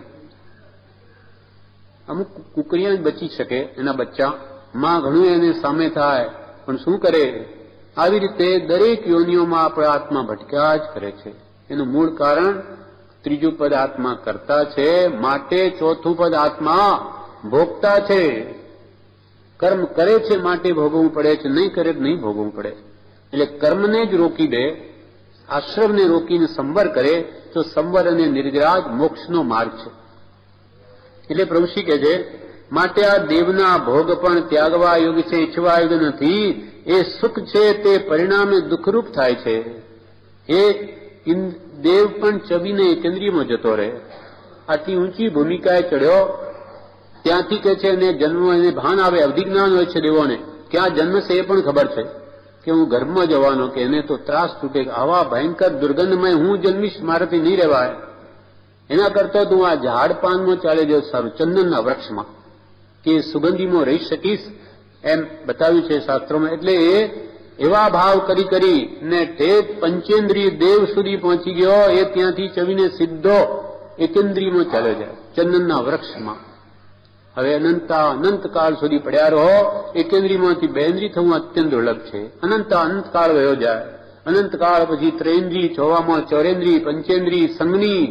મનુષ્ય સત્પુરુષનો જોગ, સાચો વિતરાગ ધર્મ, એની શ્રદ્ધા, શરીર સારું, ધનનો જોગ અને એ ધર્મ આરાધવાની ભાવના થવી, એક અતિ અતિ અતિ દુર્લભ છે. એટલે આપણે પુણ્યની હદ થઈ ગઈ છે, પુણ્યની ટોંચ આવી ગઈ છે. હવે પણ આપણો આત્મા જો આત્મા નહીં સાધે તો જ્ઞાનીઓ કે તારા જેવો કોઈ બીજો મૂર્ખ નથી. આટલી ઊંચી ભૂમિકાનો તું લાભ નહીં લે તો તારા જેવો બીજો કોણ છે? ભૂખ્યાને જેમ ઘેબર દેતા, આથન માંડે ઘેલોજી, અવસર પામી આળસ કરશે, તે મૂર્ખમાં પેલોજી. આવો અમૂલ્ય અવસર પ્રાપ્ત થતા પણ જીવ આળસ કરશે તો તું મૂર્ખમાં પહેલોજી. કેમ કે ભૂખો હોય અને લુખો રોટલો પણ કોઈ આપતું ન હોય, એને કોઈ વ્યક્તિ દયાળુ કે આ ઘેબર લે તો કે ના, મારે તો નહીં જોઈએ. એના જેવો મૂર્ખ કોણ? અરે તને કોઈ લુખો રોટલો પણ ના આપે તો આ તો દયાળુ શેઠે તને ઘેબર આપ્યું તોય તું ના પાડે. એમ સત્પુરુષ જેમ કૃપાલદેવની જેમ આપણને મોક્ષ આપે છે, લઈ લે. તો એવી સ્થિતિને પામ્યો છે તો કે ના, મારે તો મોક્ષ નહીં જોઈએ, મારે તો આ સંસાર સુખ જ જોઈએ, 5 ઇંચના વિષયો જ જોઈએ. તો એને જ્ઞાનીઓ શું કરે? ભ્રાંતિ છે અનાદિની, એ કોઈ રીતે ટળે તો આપણા માટે સાવ સુગમ છે. એક ભવના થોડા સુખ માટે અનંત ભવનું અનંત દુઃખ નહીં વધારવાનો પ્રયત્ન સત્પુરુષો કરે છે. એક ભવ જો આત્મા ટીગાળે તો અનંત ભવનું સાટું ભરી રહેશે. એમ પરિણામે જે દુઃખરૂપ થાય છે એ દેવલોકના સુખ પણ દુઃખ જ છે. જીસ સુખ અંદર દુઃખ વસે સો સુખ બી દુઃખરૂપ. આગળ જઈને જે સુખ દુઃખનું જ ફળ આપે તો એ સુખ નથી, જ્ઞાનીઓ કે દુઃખ જ છે. માત્ર આત્મજ્ઞાની દેવો હોય છે સમ્યક દ્રષ્ટિ, તેમણે જ કંઈ ખરું સુખ હોય, કારણ કે તેમને આત્મજ્ઞાનને લઈને તેવા કશાય થતા નથી અને આયુષ્ય પૂર્ણ કરી વહેલા મોડા મોક્ષને પામે છે. સમ્યક દ્રષ્ટિ સદા સુખી અને મિથ્યા દ્રષ્ટિ સદા દુઃખી. મિથ્યાત્વી જીવો દેવલોકમાં જાય ત્યાંય દુઃખી છે. ત્યાંય વિષયોની બળતરા, ઈર્ષા, અદેખાય, અપહરણ કરવાની ભાવના, ત્યાંય દુઃખી. દેવલોકમાં મિથ્યાત્વી, જ્યારે સમ્યક દ્રષ્ટિ તો નરકમય સુખી. સૈનિક મહારાજા શ્રી કૃષ્ણ એવા કે નરકમાં પડ્યા તોય સુખ છે એમને, કેમ કે એમની માન્યતા ફરી ગઈ છે. મોહ, દર્શન મોહ એમનો ક્ષય સમ્યક છે જવાથી એમને કહે છે કે ત્યાં દુઃખ નથી. હા, સંભાવે સહન કરે છે. એટલે આવી રીતે આપણો આત્મા કર્મના ફળને ચારે ગતિમાં ભોગવે છે. અને કેવા કેવા દુઃખ ભોગવ્યા તો અહીંયા સંસાર અનુપ્રેક્ષામાં કૃપાલય કે છે આપણા આત્માએ અનંત પૂદગલ પરાવર્તન કર્યા છે. કે 5 પ્રકારે પરાવર્તન કર્યા છે: દ્રવ્ય, ક્ષેત્ર, કાળ, ભાવ ને ભાવ. આ જગતમાં 14 રાજલોક, 7 રાજુ પ્રમાણ, 7 રાજુ પ્રમાણ ઉપર છે, 7 રાજુ નીચે છે. આપણે મધ્યમાં છીએ, મધ્યલોકમાં છીએ. અને એ 14 રાજલોકને જો ઘન કરીએ તો કૃપાલય કે જે 343 ઘન રજ્જુ પ્રમાણ આખો લોક થાય છે. 3 લોક, લંબાઈ, પહોળાઈ ને જાડાઈ જે ભેગું કરીને એનો ઘનનો ગુણાકાર કરવામાં આવે તો એ 343 ઘન રજ્જુ પ્રમાણ આખો લોક થાય. 3 લોક. એમાં કોઈ એવું દ્રવ્ય નથી, એવો કોઈ પણ પદાર્થ નથી કે જે આપણે આહાર રૂપે કે શરીર રૂપે ગ્રહણ ન કર્યો હોય. કોઈ પણ પદાર્થ જે ભલે આજે પુસ્તક રૂપે છે એને આપણે આહાર રૂપે શરીર રૂપે ગ્રહણ કર્યો છે, એક પરમાણુને. કેમ કે અનંત કાળથી આપણો જીવ છે, એનું કોઈ આદિ જ નથી જે જીવની. એટલો બધા દરેક પદાર્થને આહાર રૂપે કે શરીર રૂપે ગ્રહણ કર્યા. આ દ્રવ્ય પરાવર્તન. અને ક્ષેત્ર પરાવર્તનમાં એવું આ જગતમાં કોઈ ક્ષેત્ર નથી, કોઈ જમીન બાકી રહી નથી કે જ્યાં આપણા આત્મા જન્મ્યો ને અહીંયા જન્મ્યો, અહીંયા જન્મ્યો, અહીંયા જન્મ્યો. કોઈ એવું સ્થાન નથી કે જ્યાં ન જન્મ્યો હોય અને ન મર્યો હોય. કેટલો બધો કાળ વહી ગયો. આ છે ક્ષેત્ર પરાવર્તન અને કાળ પરાવર્તન. એવો કોઈ સમય નથી કે જે સમયમાં જન્મ્યો ન હોય અને મૂવો ન હોય. પ્રત્યેક સમય આ ચીજ જન્મ્યો છે અને મૂવો છે. તો એવા અનંતા જન્મ મરણ થયા છે. દ્રવ્ય, ક્ષેત્ર, કાળ, ભાવ. કોઈ ભાવ બાકી નથી સિવાય કે 5 અનુત્તરમાં ગયો નથી. અને દિગંબર પ્રમાણે 9 અનુદિશ વિમાન પણ છે, તેમાં ગયો નથી. બાકી કોઈ ઠેકાણે આ કોઈ ભાવ ન કર્યો છે જ નહીં. બધા જ ભાવ એને કર્યા. અને ભાવ, એવો કોઈ ભાવ નથી સમ્યક દર્શન સિવાય. આત્માને આત્મજ્ઞાન થાય એવા ભાવ, ઉપર ભાવ નથી થયા. બાકી બધા ભાવ કર્યા. એટલે આ અનંત પૂદગલ પરાવર્તનમાં આ જીવે કોઈ એવું ક્ષેત્ર, કોઈ એવું દ્રવ્ય, કોઈ એવો સમય નથી કે કોઈ એવો ભાવ નથી કે કોઈ એવો ભાવ નથી કે જે આપણા આત્માએ આજ દિવસ સુધી નહીં કર્યો હોય. અનંત વાર ખાધું છે. એક ભાવનો એક નાણો લે તો મેરુ પર્વત થઈ જાય ઢગલા એના, મેરુ પર્વતોના. છતાં જીવ ધરાયો નથી. એટલે જ્ઞાન્યું કે હવે તો હે જીવ તું છે, કંઈક સમજ કે તું કોણ છે. અને સ્વરૂપને નહીં ઓળખીશ તો હજુ આવા આનંદ દુઃખ ભોગવવા પડશે. કર્મના બંધને આધીન થયેલ પ્રાણીને એવી કોઈ દુઃખની જાતિ બાકી નહીં રહી કે જેને નથી ભોગવી. બધા દુઃખો અનંત વાર ભોગવી અનંત કાળ વ્યતીત થઈ ગયો. એટલે કૃપાલે કે ક્ષણ જતા અનંત કાળ વહી ગયો. એક ક્ષણ જાય છે, સમય પસાર થાય છે. પણ આપણો ભૂતકાળ કેટલો ગયો? અનંત કાળ. અને હજુ ભવિષ્ય પણ અનંત છે. હવે પણ સ્વરૂપને નહીં સમજે તો હજુ આ 4 ગતિના દુઃખ હજુ એમને એમ ઉભા છે. એકવાર જો ચાલ્યો ગયો તો 2000 સાગરોપમની લગ્નમાં પાછો નિયમા નિગોદમાં જશે જ. નિયમમાં એને જવું જ પડે. એવો નિયમ છે 2000 અમુક સમય છે એમાં સાગરોપમ, એમાં એને ફરી નિગોદમાં ગયા તો ફરી એકડેથી બહાર આવવું, અતિ અનંત કાળ વયો જાય. નિગોદમાં તો અક્ષરના એક અનંતમાં ભાગનું જ્ઞાન છે, તે સર્વજ્ઞે જોયેલ છે. કૃપાલે કહે છે ત્રસ પર્યાયમાં જેટલા દુઃખના પ્રકાર છે તે દુઃખ અનંતી વાર જીવે ભોગવ્યા છે. એવી કોઈ દુઃખની જાતિ બાકી નથી રહી કે આ જીવ આ સંસારમાં નથી પામ્યો. આ સંસારમાં આ જીવ અનંત પર્યાય દુઃખમય પામે છે, ત્યારે કોઈ એક વાર ઇન્દ્રિય જનિત સુખના પર્યાય પામે છે. અનંત પર્યાય તો દુઃખમય જ પામે. ત્યારે કોઈ આવો મનુષ્ય જન્મ એક વાર મળે ત્યારે આવું આ સાતા સુખ 5 ઇન્દ્રિયોનું મળે. અનંત વાર કૃપા લીધે છે, અનંત વાર બીજા જન્મ લે. આ જીવ અનંત પર્યાય દુઃખમય પામે છે, ત્યારે કોઈ એક પર્યાય ઇન્દ્રિય જનિત સુખના પર્યાય પામે છે. તે વિષયોના આતાપ સહિત, કેમ કે આપણે મનુષ્ય પામ્યા પણ વિષયોની બળતરાથી સહિત છે.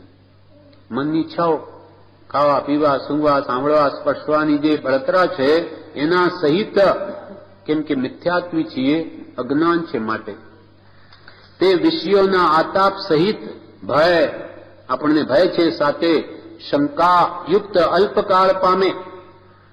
આ તો એક જેલમાં જેને પૂર્યો એક ફરવા માત્ર બહાર મોકલે કે જા આટો માર્યા, એટલા પૂરતું જ છે. જે દેવલોકના કે નરકના આયુષ્ય છે, પલ્યોપમના કે સાગરોપમ આગળ આ 50-100 વર્ષ કાંઈ ગણતરીમાં નથી. માત્ર એક બહાર મોકલ્યો છે એટલા પૂરતું જ છે. બાકી અહીંયા કૃપાલે કે એ પછી કોઈ એક તે વિષયોના આતાપ સહિત તે પણ કોઈક વાર ઇન્દ્રિય જનિત સુખ પર્યાય પામે. તે પણ વિષયોની બળતરા સહિત, સાથે ભય સહિત, વળી અનેક પ્રત્યે શંકાથી યુક્ત અલ્પકાળ પામે. પછી અનંત પર્યાય દુઃખના, પછી એક પર્યાયને સુખનો કદાચિત પ્રાપ્ત થાય છે. આવું આ ચતુર્ગતિમાં આપણો આત્મા અનંત અને દુઃખને જ ભોગવે છે. છતાં પણ આ ભોગતાપદ છે એનો જો ખરેખર આપણે કહીએ તો આપણે જાણી લીધું, નથી જાણ્યું. જાણ્યું તો તેનું ખરું કે જે મોહે નવી લેપાય, સુખ દુઃખ આવે જીવને હર્ષોક નવી થાય. કે મને છપની શ્રદ્ધા થઈ ગયો તો પાપમાં કોઈ પ્રવર્તે નહીં, પાપના કોઈ કાર્ય કરે નહીં. કેમ કે એના ફળ આવશે, અને ફળ ભોગવશે કોણ? મારો જ આત્મા. તો કે નહીં, મારે નહીં જોઈએ. એવી શ્રદ્ધા એની દ્રઢ થવી જોઈએ, તો કોઈ પાપ કરે નહીં.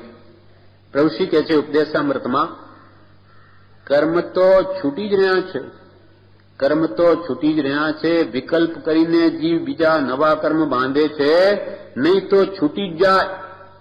સમય જીવ છૂટી જ રહ્યો છે. નવા કર્મ જો વિકલ્પો કરીને નહીં બાંધે તો સમય છૂટી જ રહ્યો છે. માંદા પડવાનું, મરવાનું કર્મને લઈને છે. કામો એવા કર્યા તેથી દુઃખ આવ્યું, અશાતા વેદનીનું, અને મરવાનું પણ આવે. 10 પ્રાણના નાશને મરણ કહે છે. આત્મા મરતો નથી. 10 પ્રાણ એટલે શું? 5 ઇન્દ્રિયો, મન વચન કાયા, 8 આયુષ્ય ને શ્વાસોશ્વાસ, એના નાશને મરણ કહે છે. બાકી આત્માનું તો ત્રિકાળમાં મરણ છે જ નહીં. સ્થૂળ દેહનો વિયોગ એટલે 10 પ્રાણ છે. 10 પ્રાણ એટલે 5 ઇન્દ્રિયો આમાં રહેલી છે, મન છે, વચન છે, કાયા છે, અને શ્વાસોશ્વાસ છે, અને આ આયુષ્ય આપણું છે. ત્યાં સુધી આ દેહ રહેશે, પણ એ દેહ પડી જશે, એનો વિયોગ થશે, એને આપણે મરણ કહીએ છીએ. નહીં તો આવ કહે કર્મ વધતા નથી. કે કર્મોને બોલાવે તો નહીં આવે, અને જા કહે જતા નથી. છૂટવાનો ઉપાય સંભાવ છે. કર્મના પોટલા છે તેને જે મારા મારા કરી ગ્રહી રાખે છે. તેથી કહ્યું છે કે તારી વારે વાર તું તારું માનું મૂકી દઈશ તો કર્મ પાછળ પડી ભડકતા નથી. મારું કરીને તું કર્મ બાંધે. અહમ ભાવ, મમત્વ ભાવ ને લઈને કર્મ છે. આ દેહ તે હું, દેહના સંબંધીઓ મારા, એ મમત્વ ભાવ ને લઈને કર્મ છે. એ હું પણ મૂકી દે, મારા પણ મૂકી દે તો જ્ઞાની પુરુષો કહે છે કે કર્મ તારી પાછળ પડતા નથી, તું બોલાવે છે. તું મારું માનવું મૂકી દે તો કર્મ પાછળ પડી વળગતા નથી, તું જ ભેગા કરવા દોડ કરે છે. કૃષ્ણ કે તું જ રાગ દ્વેષ મોહ કરી અને કર્મોને તારા તરફ ખેંચે છે, બાકી એ તો જડ છે, એ કંઈ આવવાના નથી. પણ તું એવી નિમિત્તિક તું ભાવ કરે એટલે આવીને ચોંટી જાય છે. બોધામૃતમાં બ્રહ્મચારીજીએ કહ્યું, કષાયની તીવ્રતા હોય તેથી નરકમાં જાય છે, અને મંદ કષાય હોય તો દેવલોકમાં જાય છે. ત્યાં દેવલોકમાં પણ વ્યાકુળતા થાય છે તે ભાસતી નથી. વ્યાકુળતા જે દુઃખ છે દેવલોકમાં, એ આ જીવને અજ્ઞાનીને ભાસતું નથી. ત્યાં હવે અહીંયા પણ આપણે કેટલા બધા કામો, કેટલી ચિંતાઓના કારણો છે, છતાં ક્યાં દુઃખ ભાસે છે. કોઈ પૂછે કેમ છો, સુખી છીએ, બધી શાંતિ છે. કેટલી બધી ઉપાધિઓ, માનસિક ચિંતાઓ ભોગવતા છતાં સુખી છીએ એમ માનીએ છીએ. તેમ દેવલોકમાં પણ મિથ્યાત્વી દેવો એમને વ્યાકુળતા થાય છે અનેક ઈચ્છાઓને લઈને. ત્યાં નવી ઈચ્છા, કંઈક ઈચ્છા નવી ઉગીએ કળ ન વળે છે, છતાં પણ ત્યાં પોતાને સુખી માને છે. જે ભાવોથી કર્મ આવે છે તે આશ્રવ તત્વની જીવને શ્રદ્ધા નથી. જે રાગ દ્વેષ કામ ક્રોધાદિ ભાવો કરવાથી કર્મોનું આવવાપણું થાય એને આશ્રવ કહે છે, પણ એની શ્રદ્ધા નથી આશ્રવ તત્વની.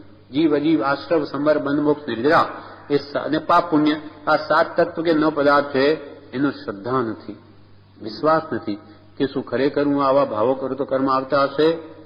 ક્યાં દેખાય છે? હજુ શ્રદ્ધા નથી, નહીં તો એ કર્મને કોઈ આવવાનું કારણ સેવે નહીં. એટલે અહીંયા કે છે, જે ભાવોથી કર્મ આવે છે તે આશ્રવ તત્વની જીવને શ્રદ્ધા નથી. તેથી કર્મને લઈને હું દુઃખી થાઉં છું એમ માનતો પણ નથી. કર્મ આવીને મેં કામો કર્યા એને લઈને હું દુઃખી છું, એ જો શ્રદ્ધા નથી, એથી હું એને લઈને દુઃખી છું, કર્મને લઈને એ પણ શ્રદ્ધા નથી. એક વખતે જે કર્મ આવ્યા તે 8 ભાગમાં વેચાઈ જાય છે, એને પ્રકૃતિ બંધ કહે છે. જેમ કે કોઈ જ્ઞાનની આસ્વાદના કરી કે જ્ઞાનીની, તો કર્મ તો આવ્યા, એમાં જ્ઞાનની આસ્વાદના કરી માટે જ્ઞાનાવરણીય કર્મને એનો વિશેષ ભાગ મળ્યો, પણ બીજા બધા કર્મો પોતપોતાનો ભાગ લઈ લે છે. એ 8 ભાગમાં જે કર્મ આવ્યા તે વેચાઈ જાય છે, એને પ્રકૃતિ બંધ કહે છે. કર્મ આપણી આંખોથી ન દેખાય, એ સૂક્ષ્મ છે, કારણ વર્ગણાઓ કેવડી જાણે છે. બંધ તત્વની શ્રદ્ધા નથી, એ જ મિથ્યાત્વ છે. કર્મો આવીને બંધાય છે, એ જો સમજમાં આવતું હોય તો નહીં બાંધે. જેમ કે વેપારમાં કોઈ નુકસાન આવી ગયું હોય તો એ તરત દૂર કરે, પણ નુકસાનની ખબર જ ન પડે તો ક્યાંથી દૂર કરે? એટલે એને હજુ શ્રદ્ધા જ નથી કે હું આ રાગદ્વેષના ભાવો કરું એથી કર્મ આવીને એનો બંધ થાય છે, કશાય પ્રમાણેની સ્થિતિનો અનુભાગ પડે છે. નથી વિશ્વાસ, શ્રદ્ધા નથી. આપણે કે આ બધું જાણી લીધું, જ્ઞાની પુરુષોક જાણ્યું તો તારો મોહ ઓછો થાય, એમાંથી વૃત્તિ પાછી હટે, બુદ્ધિગમ ભલે જાય. બુદ્ધિમાં આપણે જાણ્યું કે આ બધું નહીં ગયું, ખરેખર જીવનમાં જ્યાં સુધી નહીં પરિણમે ત્યાં સુધી જ્ઞાની પુરુષોકે યથાર્થ જાણ્યું નથી. પણ એનો ઉપાય જ છે, વારંવાર એનું કૂટ કરવાથી કર્મ માર્ગ આપે છે, દર્શનમાં ઘટે છે, અને એ વાત દ્રઢ થાય છે, બેસી જાય છે. ઉપાય બોધ જ છે. હણે બોધ વિતરાગતા અચૂક ઉપાયામ. દર્શનમોને હણવાનો અચૂક રામબાણ ઇલાજ શું? તો કે વારંવાર સત્પુરુષના વચનોને વિચાર્યા જ કરો, તો કાળે કરીને સમજાઈ જશે અને જીવમાં દ્રઢતા આવી જશે. બંધ તત્વની શ્રદ્ધાંતિ મિથ્યાત્વ છે. આશ્રવ ન જાણે તો સંબરની ખબર ન પડે. જીવે કર્મ રોકાય એવું કર્યું જ નથી. સંબરથી સુખ થાય છે એની પણ એને ખબર નથી. તેથી બીજા ઉપાય સુખના શોધે છે, સુખ બીજે શોધે છે, કેમ કે એની એને શ્રદ્ધા નથી. એ સમજાઈ જાય તો કોઈ દિવસ કર્મ કરે નહીં, બાંધે જ નહીં તો પછી સંબરને શોધે. આશ્રવનું ખબર પડે, શ્રદ્ધાન આવે તો મારે કર્મ નથી કરવા, એને કેમ રોકું? તો આશ્રવ તત્વનું શ્રદ્ધાન થયું, હવે પૂર્વે બંધાઈ ગયા એનું શું કરું? તો નિર્જરા તત્વની શ્રદ્ધા થાય. એમ કરતા સંવરને નિર્જરા આચરતા મોક્ષ થઈ જાય, બધા કર્મથી છૂટી જાય. પણ હજુ 7 તત્વોની યથાર્થ શ્રદ્ધા નથી. શ્રદ્ધા પરમ દુલ્હા. આવતી પર્યુષણ સુધી પ્રભુશ્રી કે આ વાતને વિચારજો. ભગવાનની તત્વો અને શ્રદ્ધા એ તો સમકીત છે. તત્વા શ્રદ્ધાનામ સમ્યક દર્શનમ. તત્વોની શ્રદ્ધા એ સમકીત છે. ભગવંતે જેમ કહ્યું એમ જ છે, એવું અંતરથી જો દ્રઢ થઈ ગયો હોય તો એ પાપથી પાછો હટે, કરે નહીં, પોતાના આત્માને બાંધે નહીં. હવે અહીંયા કે છે કે આ બધા કર્મ તો કર્યા, પણ એનું ફળ કોણ આપે એ વિશે સમજાવે છે. ભોગતા પદમાં ભોગવે તો છે, પણ આપે કોણ આ બધું ફળ? એમાં બ્રહ્મચારીજીએ બોધામૃત ભાગ એક પત્રમાં લખ્યું છે, 3માં પત્ર સુદામાં. પ્રશ્ન ઉઠે કે રાજા, રંક, રોગી, નિરોગી, પાપી, પુણ્યવંત વગેરેની વ્યવસ્થા એ હિસાબ કોણ રાખે છે? કે ભાઈ એને રાજા બનાવો, એને ગરીબ બનાવો, એને રોગી, નિરોગી, પાપી, પુણ્યવંત કરવા કોણ કરે? હિસાબ કોણ રાખે છે? તેનો ઉત્તર પણ કર્મના નિયમો વિચારવાથી મળી આવે છે. કર્મના નિયમો એક ભેદે નિયમ એ જ આ જગતનો પ્રવર્તક છે. નિયમ પ્રમાણે આખું જગત ચાલે છે, એમાં કોઈ ઈશ્વર કરતા નથી.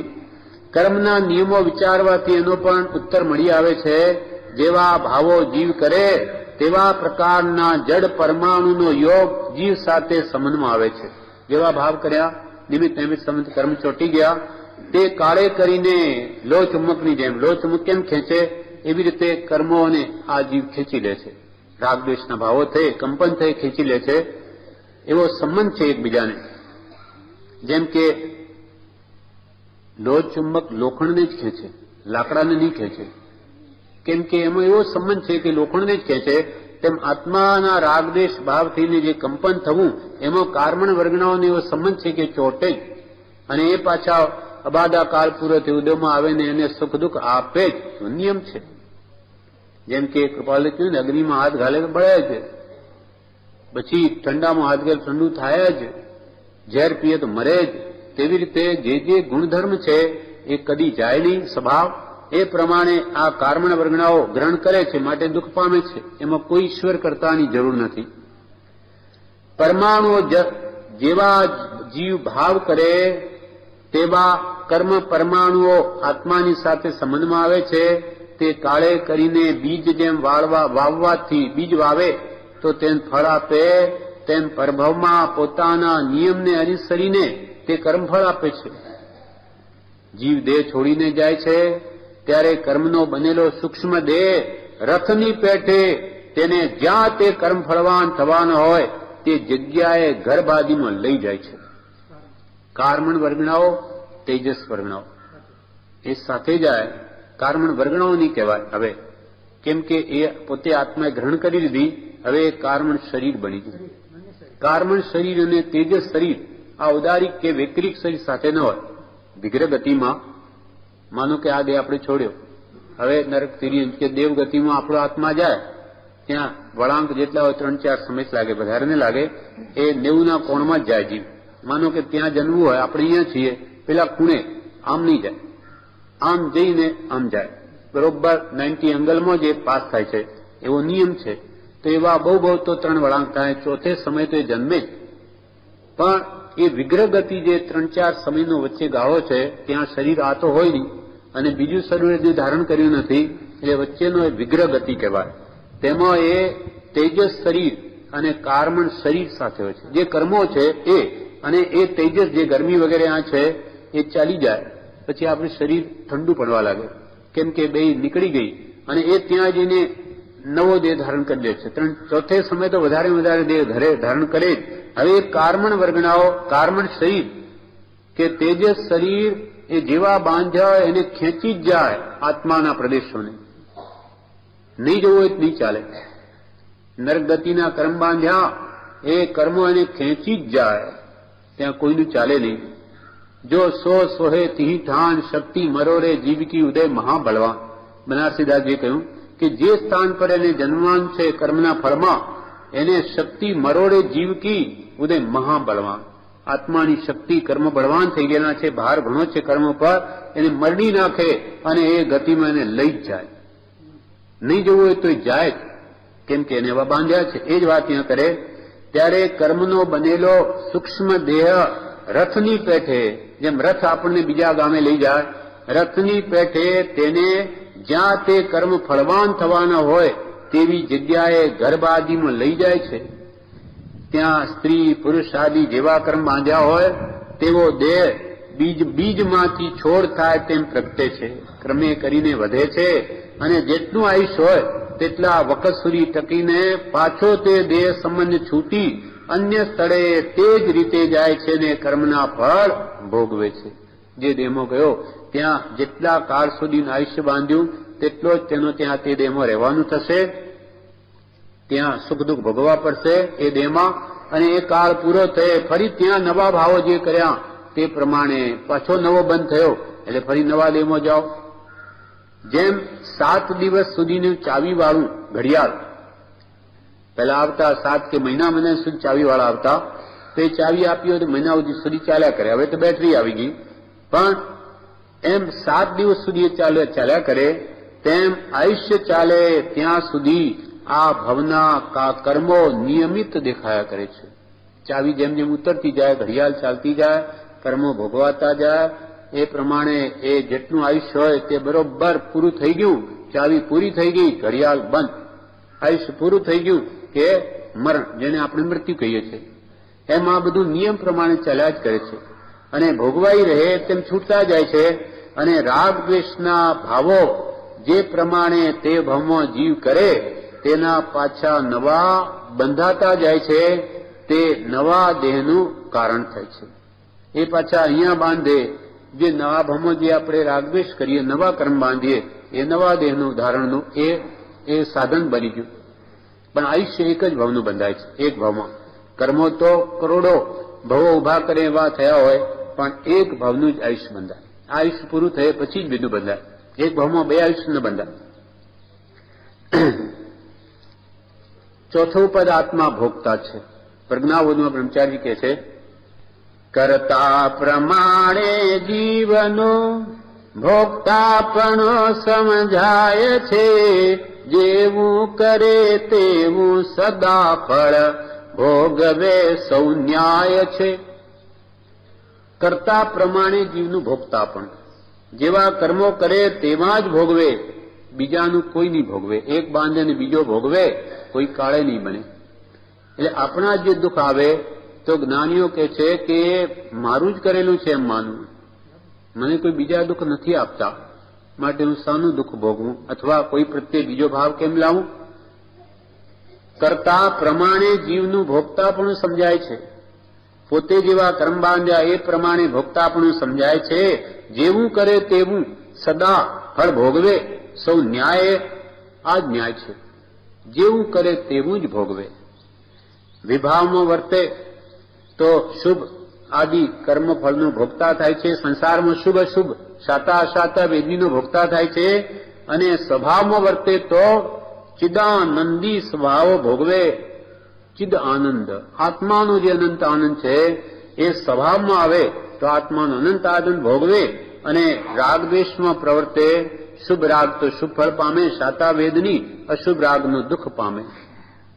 કરતા પ્રમાણે જીવનું ભોગતાપણું સમજાય છે, જેવું કરે તેવું સદા ફળ ભોગવે સૌ ન્યાય.